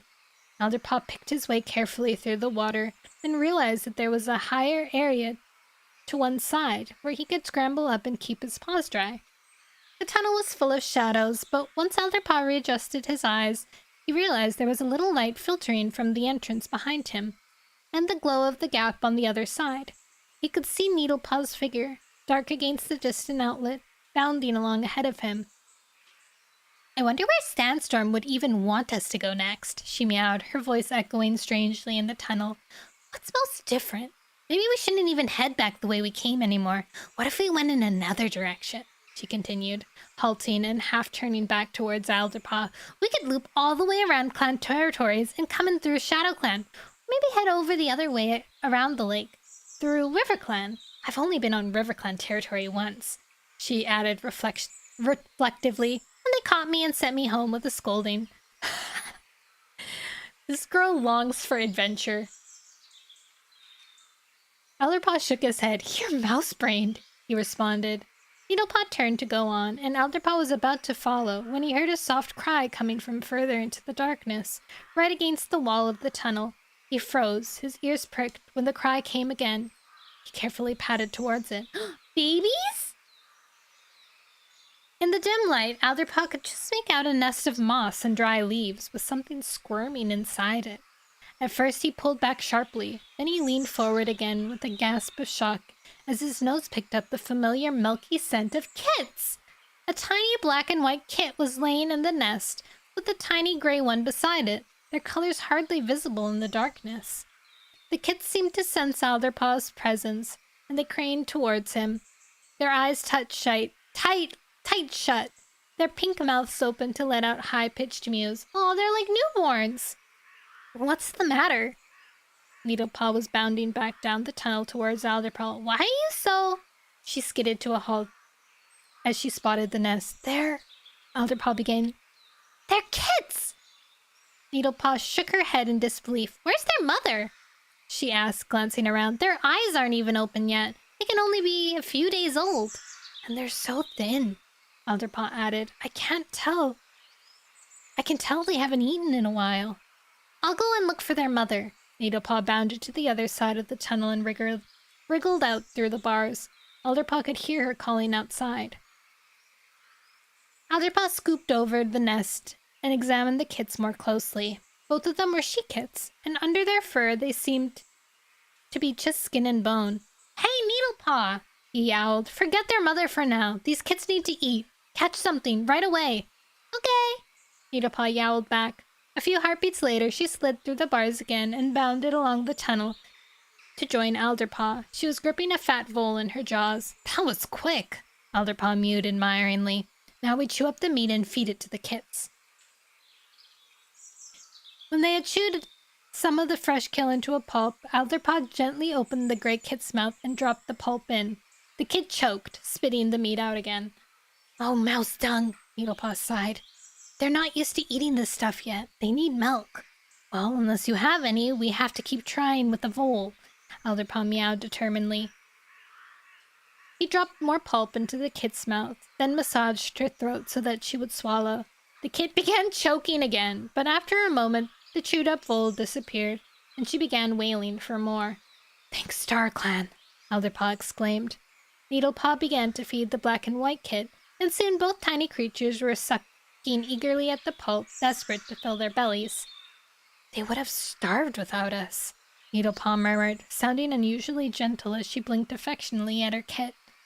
Unexpected warmth spread through Alderpaw. "I might have failed in my quest, but at least we saved these kits." "Now we need to get them warm," he mewed. When finally the kits stopped eating, their little bellies distended. They were already cuddling up to him and Needlepaw, drawn by the heat of their bodies. "Ow!" Alderpaw yelped as the gray kit batted him on the nose. "Your claws are sharp." He began to lick the gray kit, his tongue stroking backwards from tail to head to get her blood flowing. Needlepaw did the same for the black and white kit. Soon both kits were purring and sinking into sleep. "It's a good thing we found them when we did," Alderpaw told Needlepaw. "I don't think they would have survived out here much longer." Needlepaw murmured agreement. "I wonder what happened to their mother. Do you think that a monster got her on the Thunder Path?" Alderpaw shuddered at the idea. "I'm not sure, but I think we should bring these kits back to camp, where they can be cared for." "Great idea," Needlepaw meowed. "And I think we should give them names. How about Violet Kit for this little one?" She continued, stroking the black and white kit's head with the tip of her tail. "I'm picking up the scent of violets. I think their mother must have used some of the leaves for their nest." "That's a good name," Alderpaw purred. "And I'm gonna call this one Twig Kit. She's tiny as a twig." Needlepaw let out a meow of laughter. "Twig Kit it is." As they rose, preparing to pick up the sleeping kits by their scruff, Needlepaw turned to Alderpaw with a smirk on her face. "When are you going to thank me for leading you into the tunnel?" she asked. Alderpaw, still concentrating on the kits, gave her a confused stare. "What are you talking about?" "Isn't it obvious?" Needlepaw looked even more smug. "The kits are what you find in the shadows." Oh my god. The kits! The kits! Chapter 23. Alderpaw stood on the ridge, a stiff breeze ruffling his fur, and looked down the slope to where the lake lay glittering in the morning sunshine. He was gripping Twig Kit's scruff in his mouth. The tiny kit was waving her paws around and letting a high-pitched squeak. Alderpaw gently set her down in the rough grass. "We're almost home," he breathed. After they'd left the tunnel, he and Needlepaw had journeyed on until the night fell. When they'd made a temporary den near the place where they had seen the two-legs and eaten their food, Needlepaw had caught a couple of mice, and they had fed the kits again. Now the woods and moorland around the lake stretched in front of them, and before sunhide they would be back in their own camps. Needlepaw toiled up to the ridge and stood beside him, letting Violet Kit down into the grass next to her sister. "Made it!" she panted. "I guess we ought to say goodbye." Alderpaw began, feeling slightly awkward. "You'll want to go through RiverClan to get back to your territory. It's the quickest way." "Yeah, I suppose so," Needlepaw agreed. Needlepaw? Feeling even more awkward, Elderpaw turned to face her. Maybe you could keep quiet about what happened in the gorge, at least until I've had the chance to talk to Bramblestar. I told you, the whole SkyClan thing is supposed to be a secret. He cringed inwardly as he spoke, knowing how unlikely it was Needlepaw would keep a secret to oblige a ThunderClan cat. He expected her to hiss at him in anger, but she simply stared at him, her mouth clamped shut. Okay then. Elderpaw realized the best he could hope for was a quick getaway. If you could just help me get Violet Kid onto my back. Needlepaw's jaws gaped open at that. What are you talking about? She demanded. I'm not leaving the Shadow Kids here. I helped find them. And which cat says they're going to ThunderClan? Elderpaw could hardly believe what he was hearing. She has got bees in her brain. If it weren't for my dream, and what Sandstorm told me, we never would have found the kits.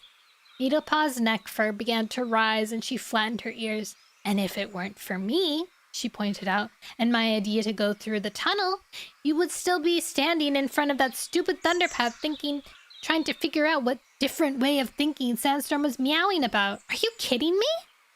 Elderpaw felt his own pelt bristling as anger swelled up inside of him. Are you kidding me? He hissed. Part of him knew that he was wrong to let his fury out on Needlepaw, but he felt so frustrated that he couldn't help it. This was my quest in the first place. Besides, do you really think I'd let you take the kits back to ShadowClan, where there aren't any rules and apprentices run around thinking up new ways to break the warrior code? I might as well just take them back to the rogues in the gorge. Coward! Needlepaw spat, her face full of disgust. We never would have made it back here if we hadn't broken the warrior code a few times at least. Elderpaw, you're so blinded by rules you can't see what's in front of your own nose. Elderpaw couldn't reply. The mewling of the kits was all that broke the silence. He and Needlepaw looked down at the squirming bundles of fur, and Elderpaw found his concern for them overpowering his anger at Needlepaw. He could see the same feeling in her green eyes. There's one fair way to resolve this, she mewed after a moment. We divide the kits up, and each take one back to our own clans. Elderpaw looked down at the kits, snuggled up together and mewling. An ache tugged at his heart. We can't do that, he responded. It would be wrong. Don't you see, Needlepaw? These kits only have each other now. It's like me and Sparkpaw. I don't always agree with her, but I can't imagine life without her. Mewing. Needlepaw was silent, gazing down at the kits. I wonder if she has any cats she cares about as much as Sparkpaw and I care for each other, Elderpaw thought. Then, as Elderpaw kept watching Needlepaw and the kits, he was distracted by the yowling of a cat further down the slope. Instinctively, he and Needlepaw moved in front of the kits to guard them, but when Elderpaw looked down and spotted the cat, he let out a yelp of delight. Thank you for the follow, Kuroy! Mulewhisker! His former mentor was bounding up the slope with 3 other ThunderClan cats close behind him. Birchfall, Poppyfrost, and Berrynose. Elderpaw dashed down to meet them beside the horseplace fence. Mulewhisker's eyes were wide with shock and delight. Oh, thanks, StarClan, you're alive, he exclaimed. So are you! Elderpaw felt so light with relief that he could almost imagine floating away. Are Cherryfall and Sparkpaw okay? Yeah, everyone's fine, Mulewhisker assured him. We got back to camp yesterday and told the others what happened. Every cat was devastated to think that you had drowned. We looked for you in Needlepaw back beside the river, but we couldn't find you. So, this morning, Birchfall meowed, coming to stand beside Elderpaw, Bramblestar sent us out as a search party, with Mulewhisker to guide us back to the place where you went missing. How did you survive? Poppyfrost asked, gazing at Elderpaw as if she couldn't quite believe he was there. Needlepaw helped me out of the river, Elderpaw replied. She's here too, just a bit further up the hill. He began to retrace his paw steps, leading the other cats back to the ridge where he had left Needlepaw. Hi, the ShadowClan she-cat mewed as the ThunderClan patrol came up to her. As you see, we've brought company. With one paw, she swept the grasses aside to reveal the 2 kits, now dozing in a mound of fur. Mulewhisker and the others, murmuring in surprise, surrounded the kits and gazed down at them. They're adorable! Poppyfrost exclaimed. Who are they? Oh, this is Berry Nose. Who are they? Berry Nose asks, giving them a suspicious sniff. Where did you find them? I can tell you that all later, Elderpaw replied, but right now the kids need care. They're not well, and we were gonna take them back to ThunderClan camp to nurse them back to health. Needlepaw glared at him. Actually, that's a good idea. Birchfall spoke with authority. Clearly he was the leader of the search party. Elderpaw, you're a medicine cat yourself, so you can help watch over them. But I found the kids too, Needlepaw objected, her shoulder fur beginning to rise again. We found them together. We think that maybe the kids are, well, they're what StarClan wanted us to find. The ThunderClan patrol exchanged surprised glances. Do you believe that? Birchfall asked Elderpaw. I think it could be, Elderpaw replied, but I'm not sure yet. Then this is what we'll do, Birchfall decided. We'll take the kids back to ThunderClan now so that they can be cared for, and then they can be cared for just as well in ShadowClan. Needlepaw interrupted. Can they? Elderpaw wondered. ThunderClan has 2 medicine cats, 3 if you count me. While ShadowClan only has Little Cloud, and he's growing old. Birchfall gave Needlepaw a quelling look, as if he wasn't used to an apprentice who argued all the time. Let me finish, he meowed. The next gathering is in a few days, and we can bring the kids there to decide what will be done. Is that okay, Needlepaw? After all, we can all agree that what's most important is we get the kids well again. Needlepaw ducked her head. Okay, she muttered. Elderpaw noticed that she looked almost chastened by Birchfall's decisive tones. Well, I've never seen that before. Are you okay getting back to ShadowClan camp? Birchfall continued to Needlepaw. Should you even be out on your own? I'll be fine, thanks. Needlepaw responded with a roll of her eyes. Clearly she was fed up with that question, and her respectful demeanor hadn't lasted long. Turning to Elderpaw, she added, I guess I'll see you around then. Elderpaw stared at her, wondering if she had even taken in what he said about keeping SkyClan a secret. I'll look out for you at the gathering, he meowed. As Needlepaw turned away, Elderpaw felt a claw scratch of pain at his heart. After all we've been through together, there should be, I don't know, more. He thought that Needlepaw looked sad too, as she gave him a last look before bounding away down the slope in the direction of RiverClan. Then, as they watched her, Poppyfrost brushed her pelt against his, her eyes glowing softly with admiration. You've done so well, Elderpaw. Yes, ThunderClan will be proud of you, Mollusker told him, and I can't wait to hear what Cherryfall says when she sees the kids. While Birchfall and Berrynose congratulated him too, Elderpaw felt his chest swell with pride. I feel like a hero. Oh, StarClan, it's so good to be home. Last chapter. Chapter 24. Elderpaw poked his head through the entrance to the nursery. Is it okay if I come in? He called softly. Who the heck is Lilyheart? Sure, Lilyheart called back, but watch where you're putting your paws. As Elderpaw became used to the dim light of the nursery, he could see why Lilyheart had told him to be careful. Her own 3 kits, Leaf Kit, Lark Kit, and Honey Kit, were rolling around, play fighting in the thick moss of the bracken that covered the nursery floor. Violet Kit and Twig Kit, their eyes open now, sat watching them. That's how you learn to fight when you're an apprentice, Leaf Kit told the younger kits, sitting up and shaking scraps of moss from her tortoiseshell pelt. What's an apprentice? Twig Kit asked. It's when you're 6 moons old and have a mentor and learn how to become a warrior, Lark Kit replied. And then you get to fight foxes and badgers and rival cats, Honey Kit added. She leaped on top of her brother, growling fiercely. Get out of camp, stinky badger! Stinky yourself! Lark Kit retorted, battering his sister with his hind paws. Hi, Stephanie! Zara! Oh, hi, Zara! Elderpaw skirted the battling kits and settled down in the moss beside Lilyheart. You've got your paws full here, he mewed. I know, but I like it. Lilyheart purred. I have Daisy to help. She's out hunting fresh kill for us right now. That's great, Alderpaw mewed. So, how are you two doing? He asked, stretching out his neck to touch noses with Violet Kit and then Twig Kit. We're fine, thank you. Wow, they're so polite, Violet Kit replied. Alderpaw could see that she was right. There was no need to worry about the kit's health anymore. In the few days they had been in camp, Thank you for the follow, Ravel Man. their bodies had begun to plump up and their fur was glossy. Their eyes were open now, wide and bright. It's so nice to be here with our mother. Twigkit added, leaning closer to Lilyheart. She's not your mother. The Leaf Kit piped up before Alderpaw or Lilyheart could respond. She's our mother. You came from a long ways away, beyond the lake even. The two younger kits glanced at each other, confused and a little hurt.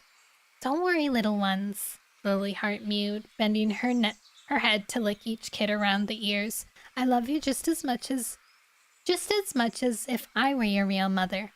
That's right, Alderpaw agreed, nuzzling the kits affectionately. All you need to know is that you're very special. Reassured, the two kits began to purr contentedly.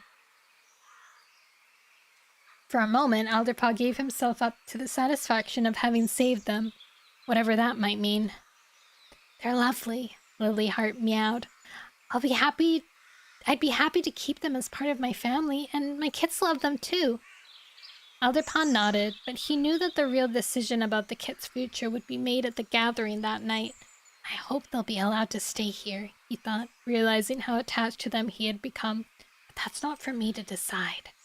Emerging from the nursery, Alderpaw almost slammed into Jayfeather.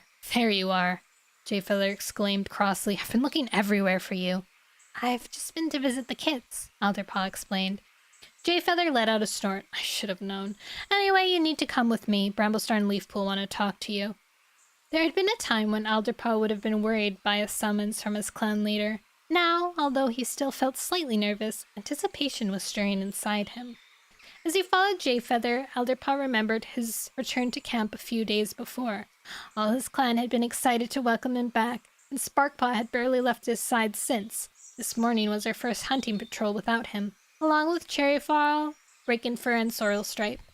Bramblestar had taken the first opportunity to draw Alderpaw aside and ask for his view of what had happened in the gorge.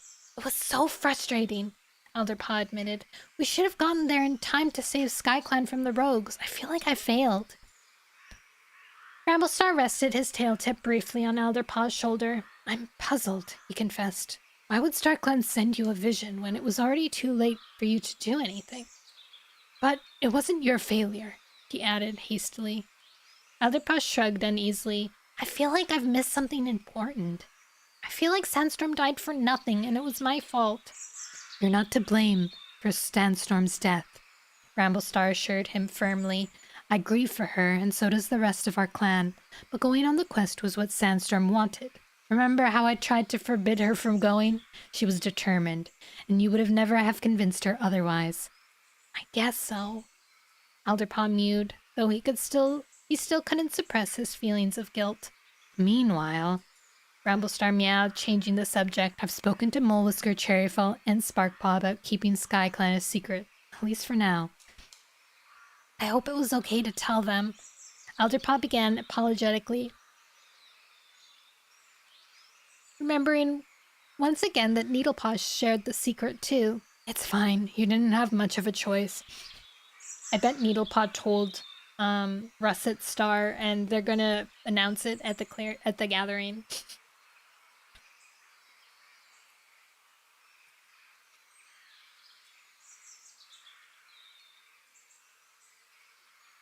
So what are we gonna do about SkyClan and what remains of it?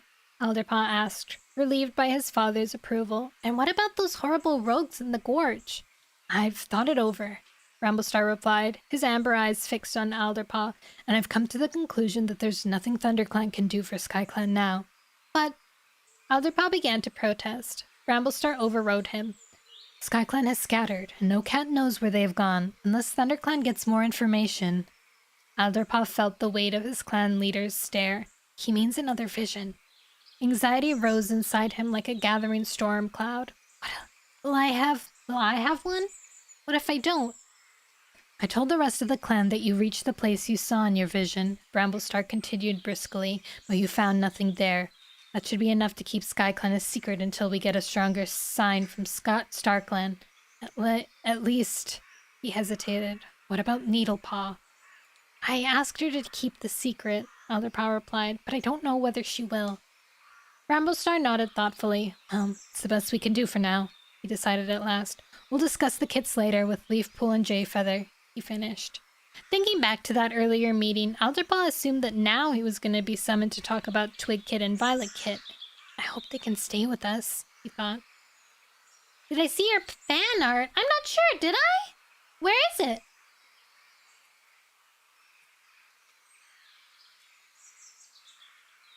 Jayfeather climbed the tumbled rocks, neat-pawed and as confident as if he could see. Elderpaw scrambled up after him and found Leafpool and Squirrelflight already waiting with Bramblestar in his den on the high ledge.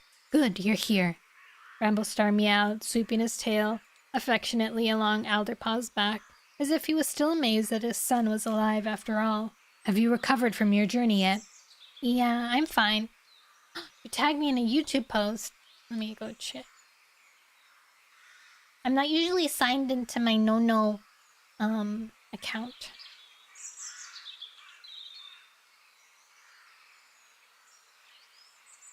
Oh my gosh, guys, we're 40 subs away from 2K followers on YouTube.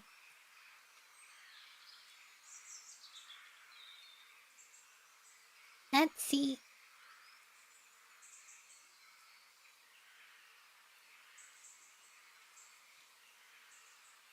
Where do I...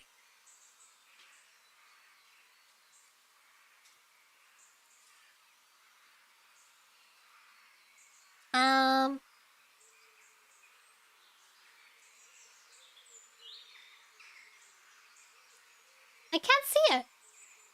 But that does remind me to check on my... Go to work. Don't know. Thank you. Let's see if my ban has been lifted. Guys, my ban's lifted! I need a lot more views, though.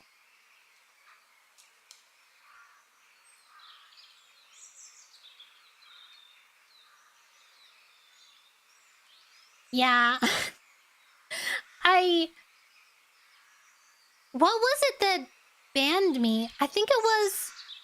Oh, I was watching a sad video, Marimo, and I didn't comment during it because, you know, like, I wanted everyone to watch it and be sad.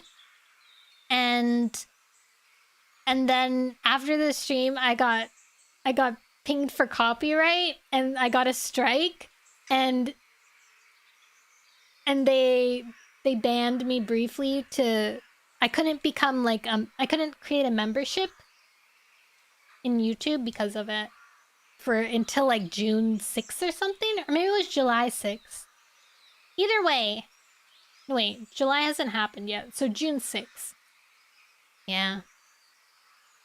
So that's what happened. But now it's gone! It's lifted! That was like back in February or January or something. I was like banned for like 3 months. Can you kill them? Yeah, why not? Okay, wait. Let's continue reading. Let's continue reading. We're almost done. Jeffel from Deltarune, because you remind me of him. Oh, I really want to see it! Needlessly long. I know, right? Like, I'm not even a member, so I wouldn't have gotten money from it anyways. Like, why? Anyways.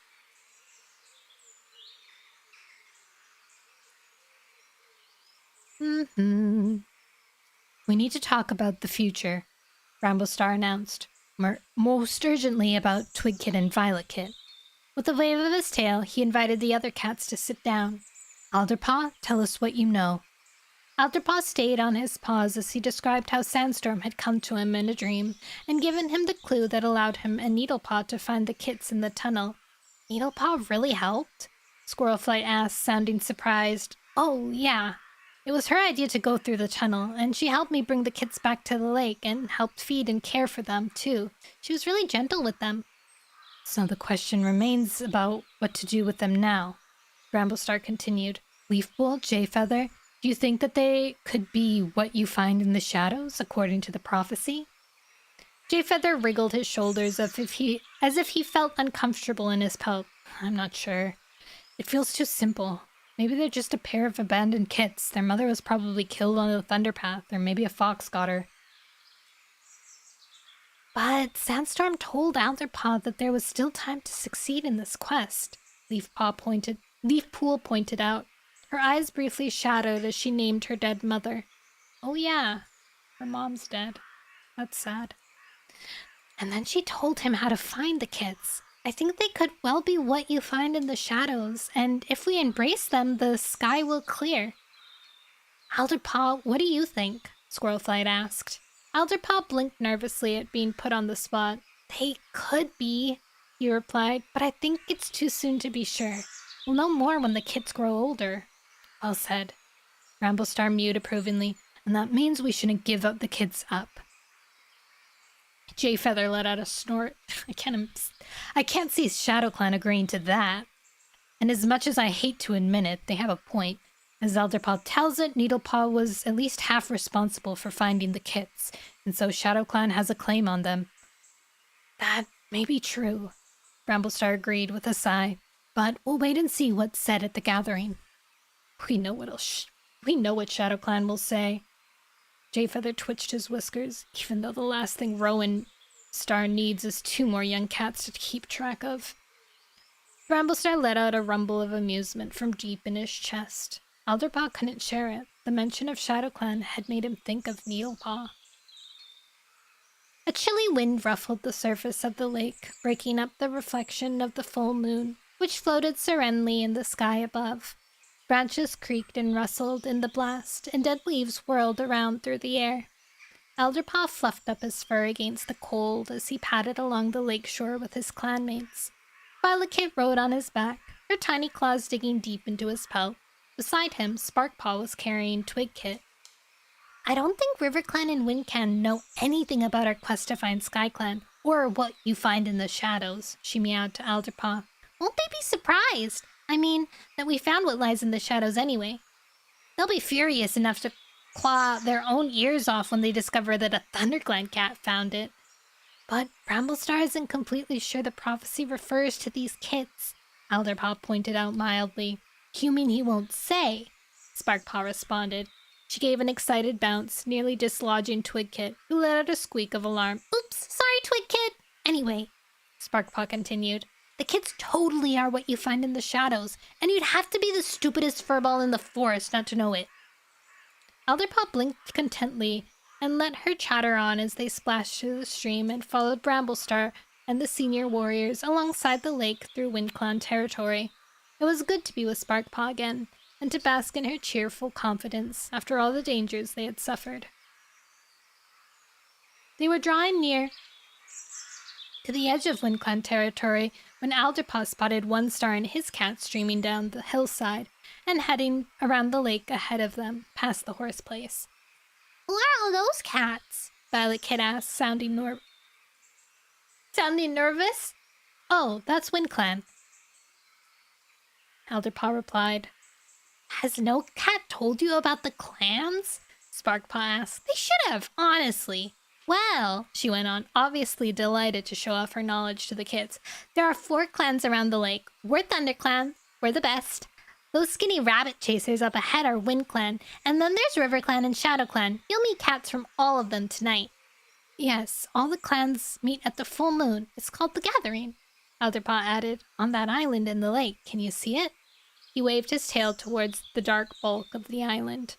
I'm scared, Twigkit mewed. I don't want to meet so many cats. There's nothing to be scared of, Sparkpaw told her briskly. Cats never fight at the Gathering. In fact, you're both very lucky. Kits usually aren't allowed to go to gatherings. You're only here because you're special. Think what you'll have to tell Leaf Kit, Lark Kit, and Honey Kit when you get home. Alderpaw meowed. If you get home, he added silently. Twig Kit and Violet Kit clung on tightly as Alderpaw and Sparkpaw carried them across the tree bridge to the island, pushing through the bushes to reach the clearing around the great oak. Alderpaw saw the open space filled with cats. The scents of the other 3 clans hung heavily in the air, and he realized that ThunderClan was the last clan to arrive. He and Sparkpaw settled down with the kits in the shelter of a bush at the edge of the clearing, while the kits gazed around with huge eyes. I didn't think there were so many cats in the world, Violet Kit mewed. Almost at once, Alderpaw spotted Needlepaw at the far side of the clearing, beyond the great oak. Her eyes widened at the sight of Alderpaw with the kits. Alderpaw expected her to cross the clearing to meet him, but she didn't move until a white ShadowClan Tom padded up to her. Needlepaw exchanged a few words with him, then turned her back on Alderpaw and walked away with the Tom at her side. Alderpaw lost sight of her in the crowd. Interesting. An odd, empty feeling gathered in Alderpaw's belly. He was happy to be back with his own clan, especially when his clanmates were so pleased with him. But he still felt bad about the way Needlepaw had gone home alone without so much of a farewell. He was nervous, too, about what she might have told her clanmates about SkyClan. Part of him wanted to bound across the clearing and find her, but he knew that for now his place was with the kits. And when the final decision was made about their future, he and Needlepaw would be rivals. Alderpaw realized that while these thoughts had been passing through his mind, the 4 leaders had leaped up to the branches of the great oak. The deputies had gathered on the roots, while the medicine cats sat nearby. Gradually, silence fell over the cats in the clearing. I'll begin, shall I? Misty Star began when she had greeted the clans. Prey has been plentiful in RiverClan, and... She broke off with an annoyed look as Rowan Star interrupted by rising to his paws and pacing to the edge of his branch. Why are we acting like this is a typical gathering? The ShadowClan leader demanded. I know you. I know that Bramblestar has news to share, don't you? He added, turning to face the ThunderClan leader and giving him a hard stare. Bramblestar froze for a moment. Alderpaw knew what he must be thinking, and he felt the same flare of panic. Did Needlepaw tell Rowan Star about SkyClan? News that might relate to the prophecy? Maybe about some young cats? Rowan Star continued, his voice heavily sarcastic. Surely you would want to tell us all about that. Alderpaw drew in a long breath of relief. She didn't give away the secret. Clearing his throat, Bramblestar rose to his paws. Yes, there's been news. He meowed, raising his voice so that every cat in the clearing could hear him. But I'm not sure that it relates to the prophecy. Our medicine cat apprentice, Alderpaw, went on a quest to find what lies in the shadows. Sadly, our wise elder Sandstorm died on that quest, and her whole clan grieves for her. But on his way home, Alderpaw found these 2 kits. Bramblestar pointed with his tail, just outside our territories. Alderpaw realized that every cat was staring at him, and the 2 kits with him and Sparkpaw. He wanted to hide under the nearest bush, but he made himself sit still and meet the curiosity with a calm gaze. I don't think that's quite right, Bramblestar, Rowan Star went on. Don't you mean that Alderpaw and Needlepaw found the kits, working together? Didn't Needlepaw save Alderpaw's life on the quest, helping him to shore when he was drowning? Bramblestar dipped his head. Yes, that's true. But what was Needlepaw doing there in the first place? Is it normal for ShadowClan apprentices to wander off by themselves? That is not your concern, Rowan Star snapped. Alderpaw could see he was embarrassed by the question. ShadowClan can look after its own apprentices, thank you very much. What's important is that ThunderClan did not find these kits without help, and what I understand, he added, twitching his whiskers, is that the kits were brought to ThunderClan for urgent care from your medicine cats, but where they would stay permanently would be decided at this meeting. Before Bramblestar could respond, Misty Stars took a step forward. I think One Star and I would appreciate a bit more information, she mewed politely. This is the first time we've heard about this quest. You bet we would. One Star growled from where he crouched on a lower branch, hardly more than his eyes visible among the leaves. Or is this another case of ThunderClan thinking it can control the whole forest?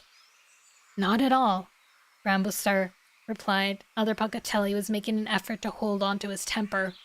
The ThunderClan leader launched into an account of the quest, although he left out any mention of SkyClan. Sandstorm's spirit guided Alderpaw to discover the kits, he finished. That makes me think that they must be important for us somehow, even if they're not what you find in the shadows from the prophecy. Even if they're not. The cats in the clearing broke into an excited speculation and argument. Alderpaw was worried that the noise and curious glances would frighten the kids, but they seemed untroubled by it. They were curled up together, listening to what was going on, but clearly not understanding that their future was being decided. Cute. Up in the branches of the great oak, the leaders were wrangling too. You'll never convince me that those kits are what we're meant to embrace, One Star grumbled. I mean, they're kids. What do they know? They don't have to know anything, Rowan Star pointed out with an irritated lash of his tail. But StarClan guided us to them, and that's good enough for me. Misty Star nodded in agreement. We can't be sure about this, Bramblestar meowed, his glance sweeping around to take in the other three leaders. Not until the kids grow and reveal more about themselves. What is clear is that it's the clan's responsibility to take care of them. That's all well and good, Rowan Star responded, baring his teeth in the beginning of a snarl. But it doesn't mean the kids need to stay in ThunderClan. Perhaps they belong in ShadowClan with Needlepaw, who helped find and care for them. But they're happy and safe now, Bramblestar argued. It would be cruel to move them. You would say that, Bramblestar, One Star hissed. All that interests you is keeping the kits for ThunderClan. It looks like that, Bramblestar. Misty Star sounded almost apologetic. But the prophecy came to every clan, not just ThunderClan. You don't have the right to keep the kits. That's so unfair, Sparkpaw exclaimed, but Alderpaw waved his tail for her to be quiet. He didn't want to miss a single word of the argument. I accept that, Bramblestar meowed to Alderpaw's dismay, and I agree that ShadowClan has a claim to the kits, or at least to one of them. Then, the only fair thing, Misty Star pointed out, is for ThunderClan to keep one kit and give the other to ShadowClan. This divorce is breaking them apart! Alderpaw glanced down in horror at Twig Kit and Violet Kit. Splitting them up would be so cruel. What's happening? Twig Kit asked, blinking rapidly in agitation. Yeah, why is every cat angry? Violet Kit added. It's okay, little ones. Alderpaw gave each kit an affectionate lick around the ears. Clan leaders are always arguing. The kids grew calmer, accepting what he said, while Alderpaw felt guilty that he might be lying to them. You don't think Bramblestar will really allow them to be separated? Sparkpaw whispered into his ear. I don't know, Alderpaw murmured in reply, but inwardly he was afraid that their clan leader would. He doesn't really have any choice, with all the other leaders against him. When Alderpaw was able to listen to the leaders again, Bramblestar was speaking. I'm not happy about this, he meowed, but I feel I have to agree that one kit goes to ShadowClan. But that's not good enough, One Star protested, while Alderpaw felt cold all over with despair. What about WindClan and RiverClan? Shouldn't all the clans get to raise the kits together? His suggestion met with silence from the other leaders. Is he mouse-brained? Sparkpaw muttered to Alderpaw. How would that work? One Star just let out a hiss of annoyance and retreated even further into the leaves, glaring out balefully. One Star is so weird. He used to be so nice. Do you remember that? Back in like the first book? What's wrong with him now? Why did this have to happen? The cat's in the clearing.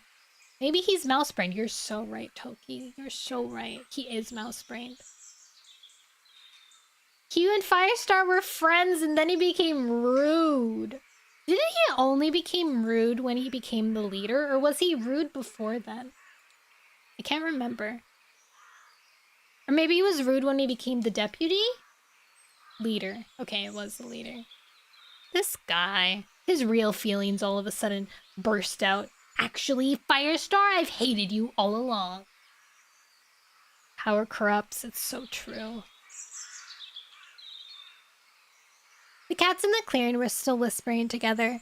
Some of them crowded around to get a good look at the kits. Twig Kit and Violet Kit shrank closer together, looking even smaller with so many fully grown cats looming over them. Back off, flea pelts! Sparkpaw hissed. You're scaring them!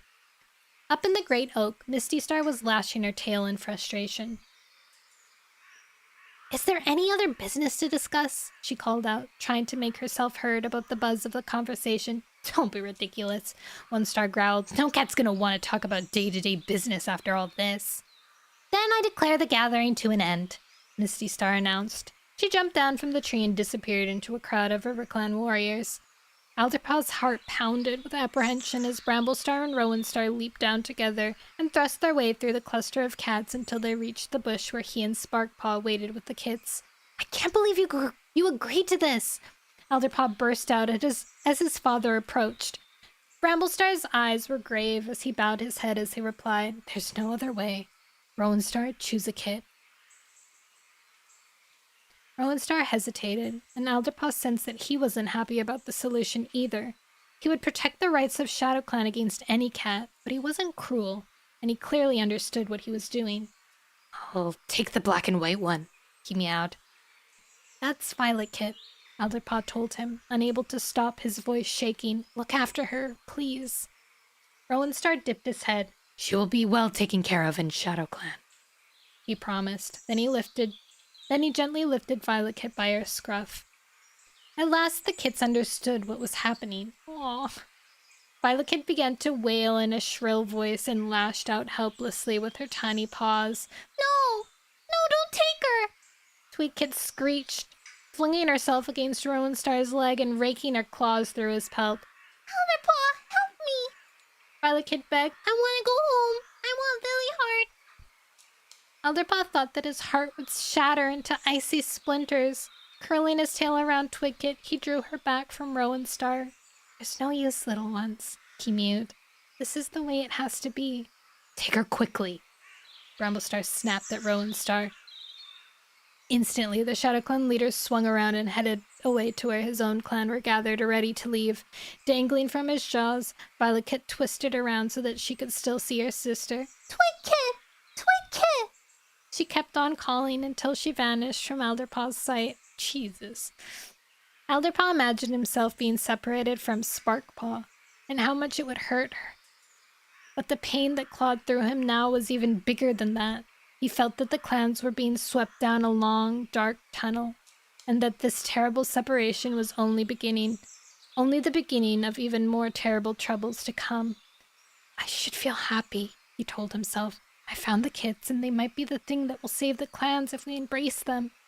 But instead, a sense of foreboding hung over him, like a storm cloud that was only waiting for the right moment to release its fury. He was jerked back to the present by a sharp nudge from Sparkpaw. Stop dreaming! Twig Kit needs you! The little gray kit had collapsed into a heap, letting out a desolate mewling. Alderpaw bent over her and licked her head and her ears. Don't be sad, little one, he murmured. We'll look after you. Do you think they're foreshadowing something? Maybe. All this for politics and faction control. You're so right.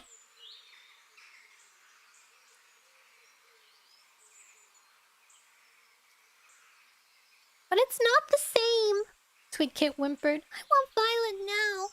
I want Violet Kit now. And what will she do without Lily Heart?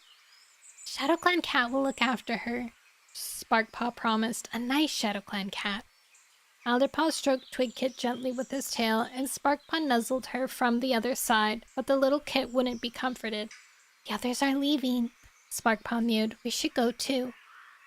Looking up, Alderpaw saw that Bramblestar and his other clanmates were gathering near the foot of the great oak, while the ShadowClan cats streamed past them on their way to the tree bridge. Among them he spotted Needlepaw, with Violet Kit riding on her back. For a moment, Needlepaw caught Alderpaw's eye, and Alderpaw stared back at her. His head was buzzing with questions, like they were bees in a hive.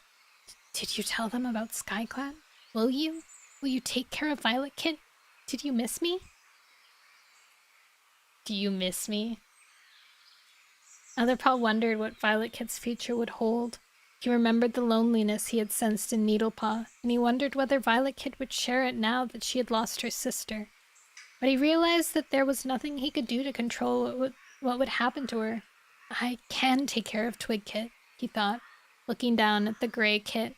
I always will, and I'll do everything I can to make sure that she's happy. Touching his nose to hers, he felt a sense of warmth spreading through him. If nothing else comes from my quest, at least I can make sure that this little one has a good life. Dun dun dun! And that's the end.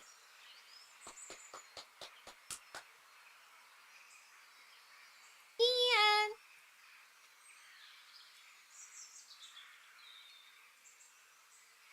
Needlepaw and Alderpaw. Man, I gotta wait until next week for more. It's true. Next week. A Vision of Shadows #2. Thunder and Shadow. Thank you for the follow. Canthicans, yeah, there's clans exclusive and they don't allow clan intermingling. There's the 4 clans, and then they have their own territories, and outside of the gathering, they're hostile to each other. So a big point of drama is if one cat from one clan falls in love with another cat from another clan, and they have to sneak around and like meet each other in the middle of the night.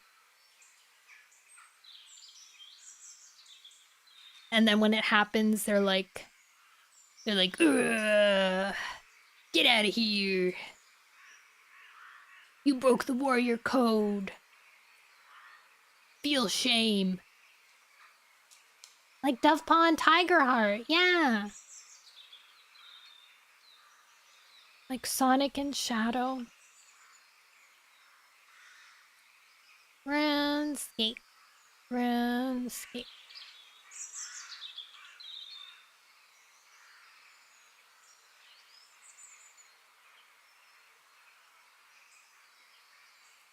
Romeo and Juliet. It's true.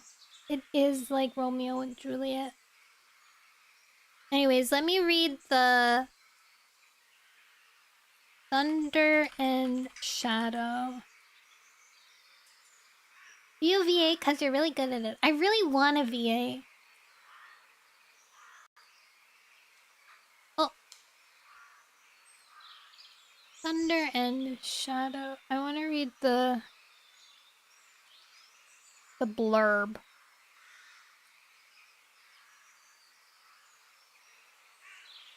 Here's the blurb. Nearly a moon has passed since Alderpaw returned from his journey to SkyClan's Gorge, where he found the territory taken over by rogues. Now the same vicious cats that drove out SkyClan have traced Alderpaw's path back to the lake! And ShadowClan may be the next to fall! Oh, snap. Full of epic adventure and thrilling intrigue, this 5th Warrior series is the perfect introduction for readers new to the Warrior worlds. While for dedicated fans, it's a long-awaited return to the era of Bramblestar's ThunderClan after events of Omen of the Stars. Epic adventure! Yay! We did it, guys! Did it! We finished it! Speaking of the Jebel Fusion thing, part of a project I'm making called B-Rune, which is just Delta and boss fights with us. That's really cool! Neapolitan, if I go to your profile, will I be able to see the artwork that you posted? Oh, I found it! 2 days ago! It's so cute! Wait, this is so perfect! I have a little tail, too! I like the cape you added. Very cute. And since Jevil has a VA and you're technically Jevil, can you show it? Yeah, let me show it. Hold on. I don't know anything about Deltarune, by the way. Other than it's a sequel to Undertale.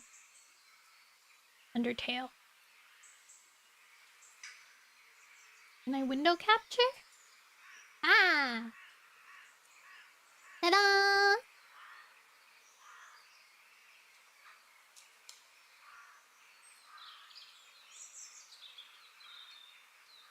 Look at the gift!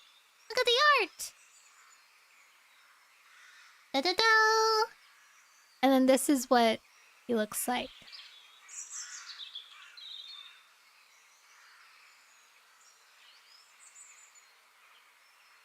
Yippee! I like how you did the ponytails quite a bit. Like the... almost like they go big. Oomph, oomph. Oomph, oomph. Very nice. And I like these shoes too. Does he attack with a pole?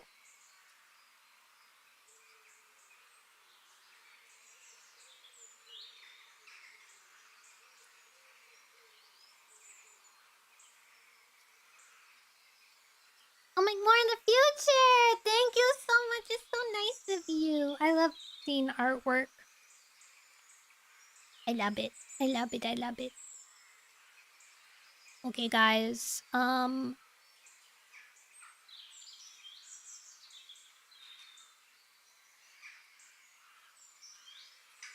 am going to head out now. He attacks with a scythe.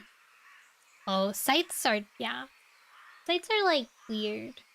They're like triangles, but curvy. Maybe if you draw, like, half a moon or something.